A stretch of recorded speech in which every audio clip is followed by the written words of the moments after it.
ನಮಸ್ಕಾರ. ಪಂಚಾಯತಿಗೆ ಸ್ವಾಗತ. ನಾನು ಹರಿಪ್ರಸಾದ್. ರಾಜ್ಯದಲ್ಲಿ ಕಾಂಗ್ರೆಸ್ ಸರ್ಕಾರದ ಎರಡನೇ ಅವಧಿ ಅಂದರೆ ಮೊದಲ ಅವಧಿಯಲ್ಲಿ ಮುಖ್ಯಮಂತ್ರಿಯಾಗಿ ಸಿದ್ದರಾಮಯ್ಯನವರಿದ್ದರು. ಈಗ ಕಡೆಯ 2 ವರ್ಷದ ರೀತಿಯಲ್ಲಿ ಶಿವಕುಮಾರ್ ಅವರು ಮುಖ್ಯಮಂತ್ರಿಯಾಗಿ ಅಧಿಕಾರವನ್ನು ಸ್ವೀಕರಿಸಿದ್ದಾರೆ. 1 ತಿಂಗಳಾಯಿತು, 30 ದಿವಸಗಳು ಕಳೆಯಿತು. ಸರ್ಕಾರ ಅಧಿಕಾರವನ್ನು ಮುನ್ನಡೆಸಿಕೊಂಡು ಹೋಗ್ತಾ ನೂತನ ಮುಖ್ಯಮಂತ್ರಿಯವರ ನೇತೃತ್ವದಲ್ಲಿ ಅವರ ಸಂಪುಟದಲ್ಲಿ ಒಂದಿಷ್ಟು ಬದಲಾವಣೆಗಳನ್ನು ಮಾಡಿಕೊಳ್ಳಲಾಗಿದೆ ಹೊಸ ಸಂಪುಟದಲ್ಲಿ. ಆದರೆ ಹಿರಿಯರಿಗೆ ಮೊದಲ ಹಂತದಲ್ಲಿನೇ ಆದ್ಯತೆಯನ್ನು ಕೊಡುವಂತಹ ಕೆಲಸವನ್ನು ಕೂಡ ಶಿವಕುಮಾರ್ ಅವರು ಮಾಡಿದ್ದಾರೆ. ಹಿರಿಯ ಸಚಿವರಲ್ಲಿ ಕೆಲವರ ಖಾತೆಗಳು ಬದಲಾಗಿದ್ದಾವೆ. ಹೊಸ ಖಾತೆಯೊಂದಿಗೆ ಈಗ ಇರುವಂತಹವರು ರಾಮಲಿಂಗಾರೆಡ್ಡಿಯವರು. ಹಿಂದೆ ಸಾರಿಗೆ ಮತ್ತು ಮುಜರಾಯಿ ಸಚಿವರಾಗಿ ಸಿದ್ದರಾಮಯ್ಯನವರ ಸರ್ಕಾರದಲ್ಲಿ 3 ವರ್ಷಗಳ ಆಡಳಿತವನ್ನು ನಡೆಸಿದಂಥವ್ರು ಇವಾಗ ಜಲಸಂಪನ್ಮೂಲ ಸಚಿವರಾಗಿದ್ದಾರೆ. ರಾಮಲಿಂಗಾರೆಡ್ಡಿಯವರ ಜೊತೆಗೆ ಕಳೆದ 1 ತಿಂಗಳಲ್ಲಿ ಅವರು ಕಂಡಿದ್ದೇನು, ಅವ್ರಿಗೆ ಇನ್ನು ಮುಂದಿನ 2 ವರ್ಷದಲ್ಲಿ ಕಾಣ್ತಾ ಇರುವಂತಹ ಅಥವಾ ಇನ್ನು ಉಳಿಕೆಯಾಗಿರುವಂತಹ 1.25 ವರ್ಷದಲ್ಲಿ ಕಾಣ್ತಾ ಇರುವಂತಹ ಭವಿಷ್ಯ ಏನು, ಇಲಾಖೆಯ ಸವಾಲುಗಳು ಏನು ಅನ್ನೋದನ್ನು ಅವ್ರ ಜೊತೆ ಮಾತನಾಡಿಸ್ತಾ ಹೋಗ್ತೀನಿ. ರಾಮಲಿಂಗಾರೆಡ್ಡಿ ಅವರೇ, ನಮಸ್ಕಾರ. ನಮಸ್ಕಾರ. 1 ತಿಂಗಳಾಯಿತು ರಾಜ್ಯದಲ್ಲಿ ಹೊಸ ಸರ್ಕಾರದ ಅಥವಾ ಹೊಸ ಮುಖ್ಯಮಂತ್ರಿಯವರ ಸಂಪುಟವನ್ನು ತಾವು ಕೂಡ ಸೇರ್ಪಡೆಯಾದ್ರಿ. ಕಳೆದ 30 ದಿವಸಗಳನ್ನು ತಾವು ಯಾವ ರೀತಿಯಾಗಿ ನೋಡ್ತೀರಿ ನಿಮ್ಮ ರಾಜಕೀಯದ ಅನುಭವದಲ್ಲಿ? ಒಂದು ಸಂಪುಟ ಪುನರಚನೆ ಅಲ್ಲ, ಎಕ್ಸ್ಪ್ಯಾನ್ಷನ್ ಆಗಬೇಕು. ಆದಷ್ಟು ಬೇಗ ಮಾಡ್ತಾರೆ. ಏನೋ ದೆಹಲಿಗೆ ಹೋಗ್ತಾ ಇದ್ದಾರೆ, ಹೋಗಿ ಒಂದ್ಸಲಿ ಎಕ್ಸ್ಪ್ಯಾನ್ಷನ್ ಆಗಿ ಪೂರ್ಣವಾಗಿ ಸಂಪುಟ ಜಾರಿ ಆಗಿಬಿಟ್ರೆ ಆಮೇಲೆ ಆಡಳಿತಕ್ಕೆ ಇನ್ನೂ ಹೆಚ್ಚು ಚುರುಕು ಕೊಡ್ಬೋದು. ಈಗ ಸದ್ಯಕ್ಕೆ ಮುಖ್ಯಮಂತ್ರಿಗಳೇ ಬೇರೆ ಬೇರೆ ಇಲಾಖೆಗಳನ್ನು ಅವರೇ ಕೂಡ ನಿರ್ವಹಿಸ್ತಾ ಇದ್ದಾರೆ. ಮತ್ತು ಶಿವಕುಮಾರ್ ಅವರು ಭಾಳ ಉತ್ಸಾಹಿ ಮತ್ತು ನಾವು ಪಕ್ಷದ ಅಧ್ಯಕ್ಷರಾಗಿದ್ದಾಗಲೂ ಕೂಡ ನಾವೆಲ್ಲ ನೋಡಿದ್ದೀವಲ್ಲ. ಮತ್ತು ಭಾಳ ಹಿಂದೆ ನಾವೆಲ್ಲ ಕೂಡ NSA ಯೂತ್ ಕಾಂಗ್ರೆಸ್ಸಿಂದ ಬಂದಂಥವರು. ಆಗಲಿಂದ ಕೂಡ ಯಾವುದೇ ಇಲಾಖೆ ಕೊಟ್ಟರೂ ಕೂಡ ಅದನ್ನು ಸಮರ್ಪಕವಾಗಿ ನಿಭಾಯಿಸ್ತಾ ಇದ್ದಂಥವರು. ಮತ್ತೀಗ ಮುಖ್ಯಮಂತ್ರಿಗಳು ಆಗುವಂಥ ಅವಕಾಶ ಸಿಕ್ಕಿದೆ. ಇನ್ನು ಇರ್ತಕ್ಕಂಥ 2 ವರ್ಷದಲ್ಲಿ ಯಾವ ರೀತಿ ಪಕ್ಷವನ್ನು ಮುನ್ನಡೆಸಿರೋ ಸರ್ಕಾರವನ್ನು ಕೂಡ ಚೆನ್ನಾಗಿ ನಡೆಸ್ತಾರೆ ಅಂತ ವಿಶ್ವಾಸ ನನಗಂತೂ ಇದೆ. ಇಬ್ಬರು ಕೂಡ ಜೊತೆಯಲ್ಲಿ ರಾಜಕಾರಣವನ್ನು ಶುರು ಮಾಡಿದಂಥ ರೀತಿಯಲ್ಲಿ ಇದೆ. ಯಾಕಂದರೆ 85ರಲ್ಲಿ ಮೊದಲ ಬಾರಿ ಕಂಟೆಸ್ಟ್ ಮಾಡೋದು. ಇಲ್ಲ, ಅದಕ್ಕಿಂತ ಮುಂಚೆ 83ರಲ್ಲಿ ನಾನು ಕಾರ್ಪೊರೇಟರ್ ಆಗಿದ್ದೆ. ಹೌದು. ಶಿವಕುಮಾರ್ ಆಗ ಜಿಲ್ಲಾ ಪಂಚಾಯತ್ ಸದಸ್ಯರಾಗಿದ್ದರು. ಹೌದು. 85ರಲ್ಲಿ ಇಬ್ಬರು ನಿಂತ್ವಿ. ಹೌದು. ಇಬ್ಬರು ಸೋತ್ವಿ. ಆಮೇಲೆ 89ರಿಂದ ಸತತವಾಗಿ ಇಬ್ಬರು 8 ಸಲ ಗೆದ್ದಿದ್ದೀವಿ. ಹೌದು. 1 ಸಲ ಇಂಡಿಪೆಂಡೆಂಟ್ ಆಗಿದ್ದರು. ಆಗ ಪಕ್ಷ ಬಿ ಫಾರಂ ಕೊಡಲಿಲ್ಲ, ನಿರಾಕರಣೆ ಮಾಡಿದ್ರು 94ರಲ್ಲಿ. ಇಬ್ಬರು 8 ಸಲ ಗೆದ್ದಿದ್ದೀವಿ. ನಾನು 6ನೇ ಬಾರಿ ಮಂತ್ರಿ ಆಗಿದ್ದೀನಿ. ಶಿವಕುಮಾರು ಅಷ್ಟೇ, ಹೆಚ್ಚು ಕಮ್ಮಿ ಅಷ್ಟೇ ಬಾರಿ ಮಂತ್ರಿ ಆಗಿದ್ದಾರೆ. ಮತ್ತು ಈ ಉಳಿದಿರ್ತಕ್ಕಂಥ 2 ವರ್ಷ ಭಾಳ ಕ್ರುಷಿಯಲ್. ಈಗ ಏನು ಆನ್ಗೋಯಿಂಗ್ ವರ್ಕ್ಸ್ ಇದೆ ಅದನ್ನು ಮುಗಿಸುವಂಥ ಕೆಲಸ, ಮತ್ತು ಎಕ್ಸ್ಪ್ಯಾನ್ಷನ್ದು ಒಂದಿದೆ, ಮತ್ತು ಅಧಿಕಾರಕ್ಕೆ ಮತ್ತೆ ಕಾಂಗ್ರೆಸ್ ಪಕ್ಷವನ್ನು ಅಧಿಕಾರಕ್ಕೆ ತರುವಂಥ ಜವಾಬ್ದಾರಿ ಕೂಡ ಮುಖ್ಯಮಂತ್ರಿಗಳ ಮೇಲಿರುತ್ತೆ. ಅದ್ರ ಜೊತೆಗೆ ನಮಗೆ ಮಾಜಿ ಮುಖ್ಯಮಂತ್ರಿಗಳು ಸಿದ್ದರಾಮಯ್ಯನವರು ಅವರ ಬೆಂಬಲ ದೊಂದಿಗೆ ಮತ್ತೆ ನಾವು ಕಾಂಗ್ರೆಸ್ ಪಕ್ಷ 2028ಕ್ಕೆ ಕಾಂಗ್ರೆಸ್ ಪಕ್ಷವನ್ನು ಅಧಿಕಾರಕ್ಕೆ ತರುವಂಥ ಜವಾಬ್ದಾರಿ ನಮ್ಮೆಲ್ಲರ ಮೇಲೂ ಕೂಡ ಇದೆ. ನೀವು ಬೇರೆ ಬೇರೆ ಮುಖ್ಯಮಂತ್ರಿಗಳ ಜೊತೆ ಕೆಲಸ ಮಾಡಿದ್ರಿ. ವೀರಪ್ಪ ಮೊಯ್ಲಿಯವರಿಂದ ಆರಂಭ ಆಗಿ ವೀರಪ್ಪ ಮೊಯ್ಲಿಯವರು, ಎಸ್ ಎಂ ಕೃಷ್ಣ ಅವರು, ಧರ್ಮಸಿಂಗ್ ಅವರು, ಸಿದ್ದರಾಮಯ್ಯನವ್ರ ಜೊತೆಗೆ 2 ಅವಧಿಯಲ್ಲಿ ತಾವು ಮಂತ್ರಿಯಾಗಿ ಕೆಲಸ ಮಾಡಿದ್ರಿ. ಹೇಗೆ ಒಬ್ಬೊಬ್ಬ ಮುಖ್ಯಮಂತ್ರಿಯ ಜೊತೆಗೆ ಅನುಭವ, ಅದರಲ್ಲಿ ವಿಶೇಷವಾಗಿ ಅಂತಿಮವಾಗಿ ಈಗ ಸಿದ್ದರಾಮಯ್ಯನವ್ರ ಜೊತೆಗೆ ಕೆಲಸ ಮಾಡಿದಂಥ ಅನುಭವ ಹೇಗಿರೋದು ನಿಮಗೆ? ಫಸ್ಟ್ ಟೈಮ್ ಮಿನಿಸ್ಟರ್ ಆಗಿದ್ದು 92ರಲ್ಲಿ. ಹೌದು. ಆಗ ವೀರಪ್ಪ ಮೊಯ್ಲಿಯವರು ನಮಗೆಲ್ಲ ಭಾಳ ಆತ್ಮೀಯರಲ್ವಾ. ಹೌದು. ನನಗೆ ಆ್ಯಕ್ಚುಲಾಗಿ 85ರಲ್ಲಿ ನಾನು ಅಸೆಂಬ್ಲಿಗೆ ಸೀಟ್ಗೆ ಅಪ್ಲಿಕೇಶನ್ ಹಾಕಿದ್ದೆ. ನಾನು ಅಷ್ಟೊತ್ತಿಗೆ ಕಾರ್ಪೊರೇಟರ್ ಆಗಿದ್ದೆ. ವಿದ್ಯಾರ್ಥಿ ನಾಯಕನಾಗಿ ಸಾಕಷ್ಟು ಹೆಸರೆಲ್ಲ ನಾವೆಲ್ಲ ಕೂಡ ಮಾಡಿದ್ವಿ. ಆಮೇಲೆ ನಮ್ಮ ತಂದೆನೇ ಬ್ಲ್ಯಾಕ್ ಪ್ರೆಸಿಡೆಂಟ್ ಆಗಿದ್ದರು, ಜಯನಗರ್ ಬ್ಲ್ಯಾಕ್ ಕಾಂಗ್ರೆಸ್ ಅಧ್ಯಕ್ಷರಾಗಿದ್ದರು. ಆಗ ಅಪ್ಲಿಕೇಶನ್ ಹಾಕಿದೆ, ನಾನು ಯಾರನ್ನೂ ಕೂಡ ಸೀಟ್ ಕೇಳೋಕ್ಕೆ ಹೋಗಿರಲಿಲ್ಲ. ಆಮೇಲೆ ವೀರಪ್ಪ ಮೊಯ್ಲಿಯವರೇ ಕರೆದು, ನಮ್ಮ KM ನಾಗರಾಜ್ ಅವರು ರೆಕಮೆಂಡ್ ಮಾಡಿದ್ರು ಅಂತೇಳಿ ಕರೆದು ಸೀಟ್ ಕೊಟ್ಟರು. ಮತ್ತು ಅವರು ಮುಖ್ಯಮಂತ್ರಿ ಆಗಿದ್ದಾಗ ನನಗೂ ಕೂಡ ಮಂತ್ರಿ ಮಾಡಿಕೊಂಡ್ರು. ಹೌದು. ಆಗ ನನಗೆ ರಾಜ್ಯ ಹಣಕಾಸು ಮತ್ತು ಇದು large and medium scale industries ಮತ್ತು APMC ಸ್ಟೇಟ್ ಮಿನಿಸ್ಟ್ರು, ಈ ಮೂರು ಕೂಡ ಆಗುವಂಥ ಅವಕಾಶ ಇತ್ತು. ಮತ್ತು ಇವತ್ತು ಬ್ಯಾಂಗ್ಳೂರಲ್ಲಿ ನಾವು ಸಿಲಿಕಾನ್ ಸಿಟಿ ಅಂತ ಹೇಳ್ತೀವಲ್ಲ, ಫೌಂಡೇಶನ್ ಹಾಕಿದ್ದೆ ಅವರು. ಈಗ ITPL ಇದೆಯಲ್ಲ, ITPL ಬಂದಿದ್ದೆ ಆ ಕಾಲದಲ್ಲಿ. ಆಮೇಲೆ ಬೆಂಗಳೂರು ಇರ್ತಕ್ಕಂಥ ಎಲೆಕ್ಟ್ರಾನಿಕ್ ಸಿಟಿ ಜೊತೆಗೆ ಬೆಂಗಳೂರು ಸುತ್ತಲೂ ಇರ್ತಕ್ಕಂಥ ಅಥವಾ ರಾಜ್ಯದಲ್ಲಿ ಈ ಇಲ್ಲ ಸ್ಮಾಲ್ ಸ್ಕೇಲ್ ಇಂಡಸ್ಟ್ರೀಸ್ ಇದೆಯಲ್ಲ, ಇಂಡಸ್ಟ್ರಿಯಲ್ ಇದೆಯಲ್ಲ, ಅದೆಲ್ಲ ಕೂಡ ವೀರಪ್ಪ ಮೊಯ್ಲಿ ಅವರು ಇಂಡಸ್ಟ್ರಿ ಮಿನಿಸ್ಟರ್ ಆಗಿದ್ದಾಗ ತಂದಿದ್ದು. ಮತ್ತು CET ತಂದಿದ್ದು ಕೂಡ ವೀರಪ್ಪ ಮೊಯ್ಲಿ ಅವರೇ. ಅವಾಗ ಹೊಸಬರಿಗೆ ಸಾಕಷ್ಟು ಜನಕ್ಕೆ ಅವರು ರಾಜ್ಯದಲ್ಲಿ ರಾಜಕೀಯವಾಗಿ ಅವಕಾಶ ಮಾಡಿಕೊಟ್ರು. ಅದಾದಮೇಲೆ SM ಕೃಷ್ಣ ಅವ್ರ ಜೊತೆಯಲ್ಲಿದ್ದೆ. SM ಕೃಷ್ಣ ಅವರು ಫಸ್ಟ್ ಇದರಲ್ಲಿದೆ, ಫುಡ್ ಆ್ಯಂಡ್ ಸಿವಿಲ್ ಸಪ್ಲೈಸ್ ಇದ್ದೆ. ಆಗ ನಗರದ ಬಡವರಿಗೆ BPL ಕಾರ್ಡ್ ಇರಲಿಲ್ಲ. ಆಮೇಲೆ ನಾನೇ ಅರ್ಬನ್ ಪೂರ್ಗೆ ರೇಷನ್ ಕಾರ್ಡು BPL ಕಾರ್ಡು ಕೂಡ ಕೊಡಿಸ್ತೀವಿ. ಆಮೇಲೆ ನಾನು ಅವಾಗ ಡಿಸ್ಟ್ರಿಕ್ಟ್ ಕಾಂಗ್ರೆಸ್ ಪ್ರೆಸಿಡೆಂಟ್ ಕೂಡ ಆಗಿದ್ದೆ. ಸ್ವಾತಂತ್ರ್ಯ ಬಂದಮೇಲೆ ನಮಗೆ ಫಸ್ಟ್ ಟೈಮ್ ಇಂಡಿಪೆಂಡೆಂಟ್ ಆಗಿ ನಮ್ಮ BBMP ರಚನೆ ಮಾಡಿದ್ದು. ಅದಕ್ಕೆ ಮುಂಚೆ ಎಲ್ಲನೂ ಹೀಗೆ mix, ADMK DMK Muslim league ಅಥವಾ ಬೇರೆ ಬೇರೆ ಪಕ್ಷಗಳ ಜೊತೆ ಹೊಂದಾಣಿಕೆ ಮಾಡಿಕೊಡೋರು. ಫಸ್ಟ್ ಟೈಮ್ ನಾವು ಇಂಡಿಪೆಂಡೆಂಟ್ ಆಗಿ ಆಗ 90ರಲ್ಲಿರಬೇಕು, 90ರಲ್ಲಿ ಬಂತು. ಮತ್ತು SM ಕೃಷ್ಣ ಅವರು ಒಂಥರ ಸ್ಟೇಟ್ಮನ್ ಅಂತ ಹೇಳ್ಬೋದು. ರಾಜಕಾರಣಿ ಅನ್ನೋದಕ್ಕಿಂತಲೂ ಸ್ಟೇಟ್ಮನ್ ಅಂತ ಅವ್ರನ್ನ ಕರಿಬೋದು. ಮತ್ತು ಬೆಂಗಳೂರು ಬಗ್ಗೆ ಹೆಚ್ಚು ಒಲವಿದ್ದಂಥವ್ರು. ಮತ್ತು ಅವಾಗ ಕರ್ನಾಟಕನೇ ನಂಬರ್ 1 ಅಂತ 2-3 ವರ್ಷ ರಾಷ್ಟ್ರ ಮಟ್ಟದಲ್ಲಿ ಹೆಸರು ಕೂಡ ಆಗಿತ್ತು. ಮತ್ತು ಬೆಂಗಳೂರು ಡೆವಲಪ್ಮೆಂಟು ಕೂಡ ನನಗೆ ಕೊಟ್ಟರು. ಅವರೇ ಇಟ್ಕೊಂಡಿದ್ರು ಖಾತೆನ, ಆಗ ನನಗೆ ಕೊಟ್ಟಿದ್ದರು. ಸಾಕಷ್ಟು ಬದಲಾವಣೆ ತಂದ್ರಾಗ ಬೆಂಗಳೂರು ನಗರಕ್ಕೆ. ಬೇರೆ ಗ್ರಾಮಾಂತರನೂ ಮಾಡಿದ್ರು, ಅದ್ಯಾಕೋ ಚುನಾವಣೆಯಲ್ಲಿ ಅದು ಬರಗಾಲ ಬಂತು. ಬರಗಾಲ ಬಂದಿದ್ದರಿಂದ ನಮಗೆ ಮತ್ತೆ ಅಧಿಕಾರಕ್ಕೆ ಬರೋಕ್ಕೆ ಆಗಲಿಲ್ಲ. ಅದಾದಮೇಲೆ ಧರ್ಮಸಿಂಗ್ ಅವ್ರ ಕಾಲದಲ್ಲಿ, ಧರ್ಮಸಿಂಗ್ ಅವರು ಕೂಡ ಮುಖ್ಯಮಂತ್ರಿಗಳಾಗಿದ್ದಂಥ ಸಂದರ್ಭದಲ್ಲಿ ಆವಾಗ ಎಜುಕೇಷನ್ ಮಿನಿಸ್ಟರ್ ಆಗಿದ್ದೆ. ಮತ್ತು ನನ್ನ ಜಿಲ್ಲಾ ಕಾಂಗ್ರೆಸ್ ಅಧ್ಯಕ್ಷನಾಗಿ ನೇಮಕ ಮಾಡಿದ್ದು ಕೂಡ ಅವರೇ. ಅವರು ಕೂಡ ಭಾಳ ಮೃದು ಹೃದಯ ಅಂತೀವಲ್ಲ ಆ ರೀತಿ. ಯಾರು ಬಂದರೂ ಕೂಡ ಫೋನ್ ಮಾಡಿ ಖುದ್ದಾಗಿ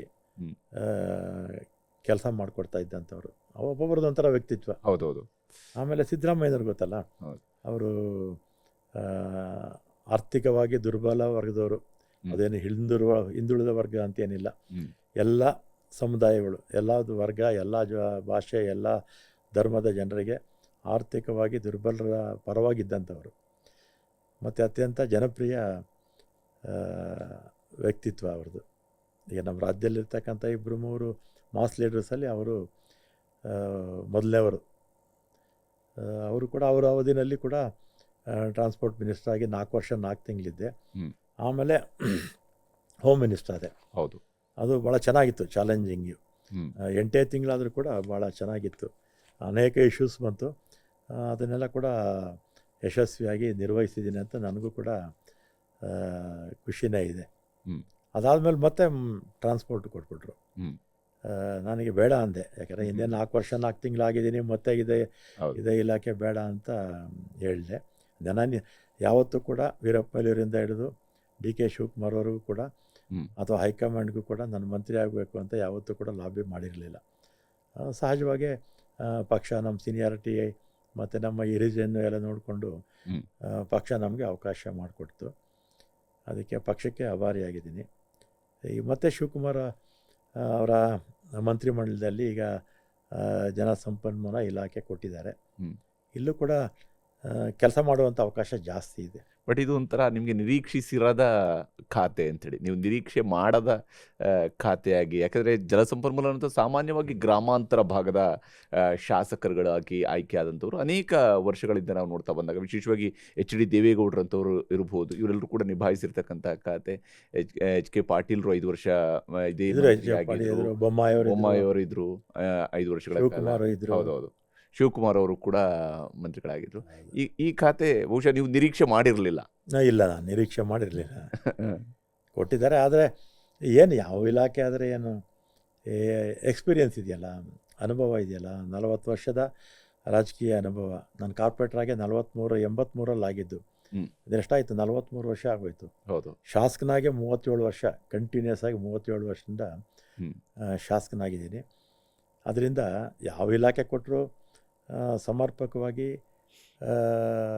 ನಿಭಾಯಿಸ್ತೀನಿ ಅನ್ನೋ ಇದನ್ನಂತೂ ನನಗಂತ ಇದೆ, ನಂಬಿಕೆ ಇದೆ. ಹ್ಮ್. ಮತ್ತು ನಾವು ಇನ್ವಾಲ್ವ್ ಆಗಬೇಕಷ್ಟೆ. ಹೌದು. ಯಾವುದೇ ಇಲಾಖೆ ಕೊಟ್ಟರು ಅದನ್ನು ಇನ್ವಾಲ್ವ್ ಆದರೆ ಯಶಸ್ವಿಯಾಗಿ ನಾವು ಮಾಡ್ಬೋದು. ಈಗ ಮುಜರಾಯಿ ಇಲಾಖೆ ಕೊಟ್ಟರು, ಹ್ಮ್. ಅದನ್ನು ಒಳ್ಳೆ ರಾಜ್ಯದ ಎಲ್ಲ ಭಾಗದಲ್ಲೂ ಕೂಡ ಹ್ಮ್. ಮುಜರಾಯಿ ಇಲಾಖೆನ ಚೆನ್ನಾಗಿ ನಿಭಾಯಿಸಿದ್ದೀನಿ ಅಂತ ಎಲ್ಲೋದ್ರೂ ಕೂಡ ಜನ ಹೇಳ್ತಾ ಇರ್ತಾರೆ. ಈಗ ಈ ಜಲಸಂಪನ್ಮೂಲ ಇಲಾಖೆಯನ್ನು ತೆಗೆದುಕೊಂಡ ನಂತರ ನೀವು ಎದುರಿಸಿರುವಂತಹ ಬಹಳ ಮುಖ್ಯವಾಗಿ ಒಂದು, ನೀವು ಆರಂಭದಲ್ಲಿ ಒಂದು ಸ್ವಲ್ಪ ಮಟ್ಟಿಗೆ ನನಗೆ ಈ ಖಾತೆ ಬೇಡ ಅನ್ನುವಂಥ ನಿಲುವನ್ನು ಖಾತೆ ಬೇಡ ಅಂತ ಹೇಳಿಲ್ಲ. ಅಂದರೆ ನನಗೆ ಈ ಮಂತ್ರಿ ಸ್ಥಾನನೇ ಬೇಡ ಅನ್ನುವಂಥ ರೀತಿಯಲ್ಲಿ ನೀವು ನಿಲುವನ್ನು ಒಂದು ಹಂತದಲ್ಲಿ ತಗೊಂಡ್ರಿ. ನಂತರ ಖಾತೆನ ವಹಿಸ್ಕೊಂಡ್ರಿ. ಖಾತೆ ವಹಿಸ್ಕೊಂಡ ನಂತರ ನೀವು ಈಗಾಗಲೇ, ಯಾಕಂದರೆ ಇದು ಹೆಚ್ಚು ಟ್ರಾವೆಲನ್ನು ಕೂಡ ಬಯಸುತ್ತೆ, ಬೇರೆ ಬೇರೆ ಕಡೆಗಳಿಗೆ ಓಡಾಡಲೇಬೇಕಾಗತ್ತೆ, ಬೇರೆ ಬೇರೆ ಪ್ರಾಜೆಕ್ಟ್ಗಳನ್ನು ತಿಳ್ಕೊಳ್ಬೇಕಾಗತ್ತೆ. ಅದು ಆ ಕೆಲಸವನ್ನು ಕೂಡ ನೀವು ಈಗಾಗಲೇ ತುಂಗಭದ್ರಾಕ್ಕೆ ಹೋದ್ರಿ, ಎತ್ತಿನ ಹೊಳೆಗೆ ಹೋದ್ರಿ, ಅಥವಾ ಮೊನ್ನೆ ಅಷ್ಟೇ ಏನು ಮುತ್ತತ್ತಿಯಲ್ಲಿ ಏನೋ ದುರಂತ ಸಂಭವಿಸ್ತು, ಇಮಿಡಿಯೇಟಾಗಿ ಮುತ್ತತ್ತಿಗೆ ನೀವು ಹೋದ್ರಿ. ಈ ಪ್ರಾಜೆಕ್ಟ್ ಏರಿಯಾಗಳಿಗೆ ಹೋದಾಗ ಅಥವಾ ಇಂತಹ ಯೋಜನೆಗಳ ಪ್ರದೇಶಗಳಿಗೆ ಹೋದಾಗ ಯಾವ ಸ್ವರೂಪದಲ್ಲಿ ಪ್ರಗತಿ ಇದೆ, ಹೇಗೆ ಆಗ್ತಿದೆ? ಆಮೇಲೆ ಓಡಾಡೋದಕ್ಕೆ ಏನು ಸಮಸ್ಯೆನೇ ಇಲ್ಲ. ಹ್ಮ್. ಯಾಕಂದರೆ ನಾನು ಓಡಾಡಿದಷ್ಟು, ಹ್ಮ್. ನಾನು ಟೂರ್ ಮಾಡಿದಷ್ಟು, ನೀವು RTI ಆಗಿ ತೊಗೊಂಡ್ರೆ ಅತಿ ಹೆಚ್ಚು ಓಡಾಡೋದು ನಾನೇ. ಅಥವಾ ನಾನು ಉಸ್ತುವಾರಿ ಇದ್ದಂಥ ರಾಮನಗರ ಜಿಲ್ಲೆ ಇರ್ಬೋದು, ಅಥವಾ ರಾಜ್ಯದ ಟ್ರಾನ್ಸ್ಪೋರ್ಟ್ ಮಿನಿಸ್ಟರ್ ಆಗಿದ್ದಾಗ ಎಲ್ಲ ಅತಿ ಹೆಚ್ಚು ಕಾರ್ಯಕ್ರಮಗಳನ್ನ ಅಟೆಂಡ್ ಮಾಡಿದ್ದೀನಿ ಅಂತ ಹೇಳ್ಬೋದು. ಮತ್ತು ಈಗ ಹೊಸ ಇಲಾಖೆ ಬಂತು.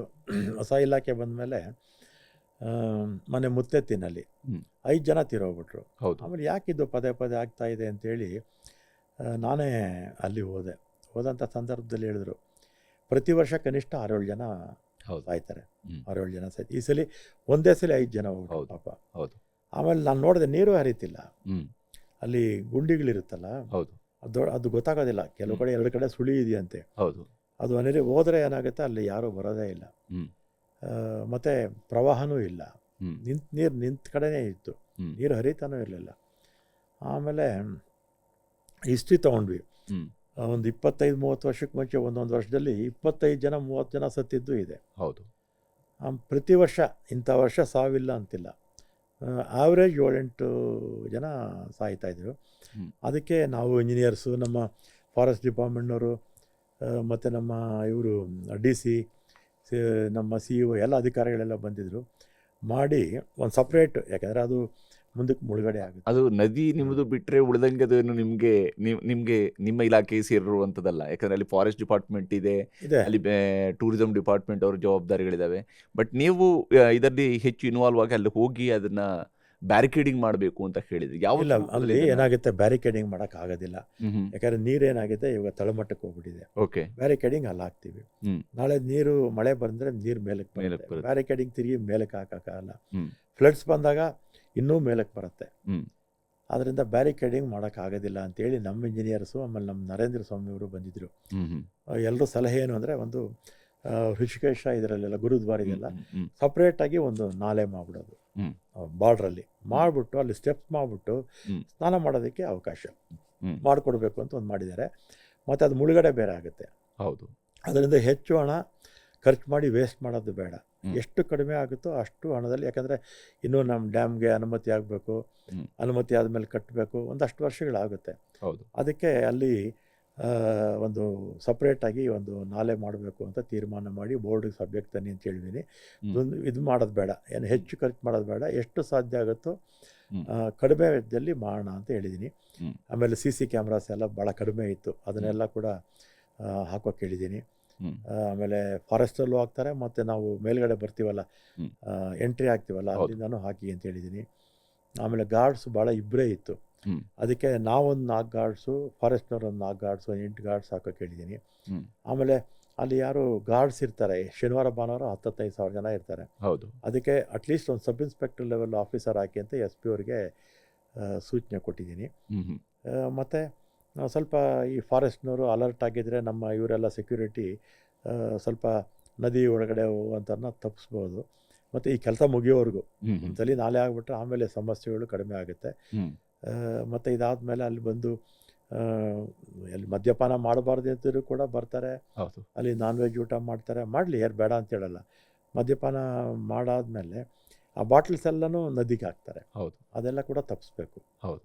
ಇಲ್ಲೂ ಅಷ್ಟೇ, ಇದರಲ್ಲೂ ಅಷ್ಟೇ, ಸಂಗಮದಲ್ಲೂ ಅಷ್ಟೇ, ಅಲ್ಲೂ ಇದೇ ಮಾಡ್ತಾರೆ. ಬರಬೇಕು, ಎಂಜಾಯ್ ಮಾಡಬೇಕು, ಆದರೆ ಪರಿಸರಕ್ಕೆ ಹಾನಿ ಮಾಡಬಾರ್ದು. ದೇವಸ್ಥಾನಗಳಲ್ಲಿ ತಾವು ಪ್ಲಾಸ್ಟಿಕ್ ಮುಕ್ತ ಅನ್ನುವಂಥದ್ದನ್ನು ಒಂದು ಅಭಿಯಾನ ತರದಲ್ಲಿ ಮಾಡಿದ್ರೆ ಮುಜರಾಯಿ ದೇವಸ್ಥಾನಗಳಲ್ಲಿ ಬಹುಶಃ ಈ ಪ್ರದೇಶ ನದಿ ತೀರಗಳಲ್ಲಿ ಪ್ಲಾಸ್ಟಿಕ್ ನದಿ ಮುಕ್ತ ತೀರಗಳಲ್ಲಿ ಮಾಡಿಸೋದಕ್ಕೆ ಮೊನ್ನೆ ಅಲ್ಲಿ ಹಿಂಗೆ ಆಗುತ್ತೆ ಅಂತ. ಇದ್ರ ಹತ್ರ ಹೋದಾಗ, ಮುತ್ತೆತ್ತಿ ಹತ್ರ ಹೋದಾಗ ಹೇಳಿದ್ದೀನಿ. ಆಮೇಲೆ ಎಂಟ್ರೆನ್ಸಲ್ಲೇ ಯಾರ್ಯಾರು ಪ್ಲಾಸ್ಟಿಕ್ ತರ್ತಾರೆ ಅದನ್ನೆಲ್ಲ ಅವಾಯ್ಡ್ ಮಾಡಿ ಅಂತ ಹೇಳಿದ್ದೀನಿ. ಆಮೇಲೆ ಬಾಟ್ಲ್, ಕುಡಿಯೋ ನೀರಿನ ಬಾಟ್ಲ್ಸ್ ಇದೆಯಲ್ಲ, ಮಿನಿಮಮ್ 2 ಲೀಟ್ರದ್ದು ಇರಬೇಕು, ಅಥವಾ ಕ್ಯಾನ್ಸಲ್ಲಿ ತೊಗೊಂಬನ್ನಿ ಅಂತ ಹೇಳಿದ್ದೀನಿ.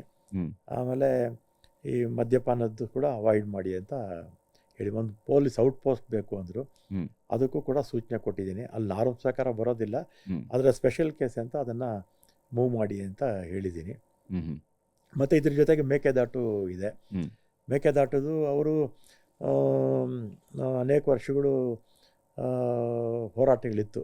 ಆಮೇಲೆ ಅವರು ಇದಾಕೊಂಡ್ರು, ಸ್ಪೆಷಲ್ ಒಂದು ತಮಿಳ್ನಾಡವರು ಹೌದು ಪರ ಯಾವಾಗ ತೀರ್ಪು ಬಂತು, ಆಮೇಲೆ ಅವರು ಸ್ಪೆಷಲ್ ಲೀವ್ ಪಿಟಿಷನ್ನು ಹಾಕ್ಕೊಂಡ್ರು. ಹೌದು, ಹಾಕ್ಕೊಂಡ್ರು, ಮಿಸ್ಲೇನಿಯಸ್ ಹಾಕ್ಕೊಂಡ್ರು. ಮಿಸ್ಲೇನಿಯಸ್ 25ರಲ್ಲೇ ವಜಾ ಆಯಿತು.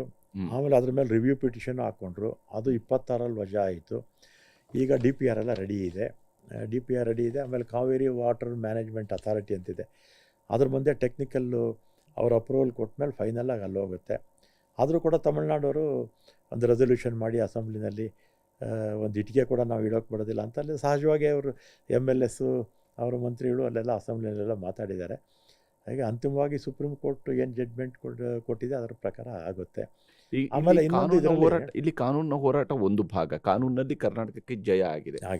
ಮುಖ್ಯಮಂತ್ರಿಯವರು ಕೂಡ ಇದನ್ನು ಬಹಳ ವೈಯಕ್ತಿಕವಾಗಿ ತಗೊಂಡಿದ್ದಾರೆ. ಅವರ ಕ್ಷೇತ್ರದಲ್ಲಿ ಬರುವಂಥ ಯೋಜನೆ, ನೀವು ಪಾದಯಾತ್ರೆಯನ್ನು ಮಾಡಿದರೆ, ಅಧಿಕಾರದಲ್ಲಿ ಇದ್ದಂಥ ಟೈಮಲ್ಲಿ ಪಾದಯಾತ್ರೆ ಮಾಡಿದ್ವಿ, ನಮ್ಮ ನೀರು ನಮ್ಮ ಹಕ್ಕು ಅಂತೇಳೆಲ್ಲ ಹೋರಾಟ ನಡೆಸಿದರೆ.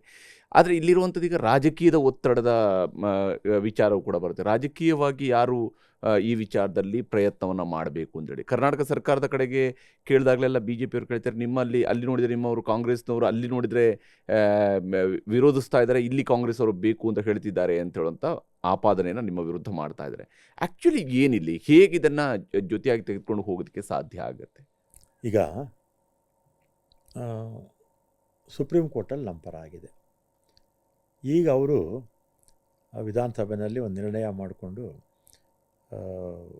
ಮತ್ತೆ ಫರ್ದರ್ ಕೋರ್ಟ್ಗೇನೋ ಹೋಗ್ತಾರೋ ಎಲ್ಲೋ ಗೊತ್ತಿಲ್ಲ.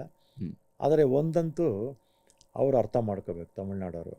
ಈಗ ನಾವು ಮೇಕೆದಾಟು ಡ್ಯಾಮ್ ಕಟ್ಟೋದ್ರಿಂದ ನಮ್ಮ ಬೆಂಗಳೂರಿಗೆ 4.75 TMC ನೀರು ಸಿಗುತ್ತೆ, ಅದಕ್ಕಿಂತಲೂ ಹೆಚ್ಚು ಸಿಗಲ್ಲ. ಆಮೇಲೆ ನಾವು ವ್ಯವಸಾಯಕ್ಕಂತೂ ನಾವು ಉಪಯೋಗಿಸೋಗೇ ಇಲ್ಲ. ಆಮೇಲೆ 400 ಮೆಗಾವ್ಯಾಟು ಪವರ್ ನಮಗೆ ಸಿಗುತ್ತೆ. ಹೌದು, ನಮಗೆ ಪವರು ಪ್ಲಸ್ 4.75 TMC ವಾಟರ್, ಇಷ್ಟೇ ನಮಗೆ ಸಿಗೋದು. ತಮಿಳ್ನಾಡಿಗೆ ಏನಾಗುತ್ತೆ, ಈಗ ನೋಡಿ, ಈಗ ಮಳೆ ಇಲ್ಲ, ಹೌದು, ಡ್ಯಾಮಲ್ಲಿ ನೀರಿಲ್ಲ. ಹೌದು, ನಾವು ಹೋದ ಜೂನಲ್ಲಿ 9 TMC ನೀರು ಬಿಡಬೇಕಾಗಿತ್ತು.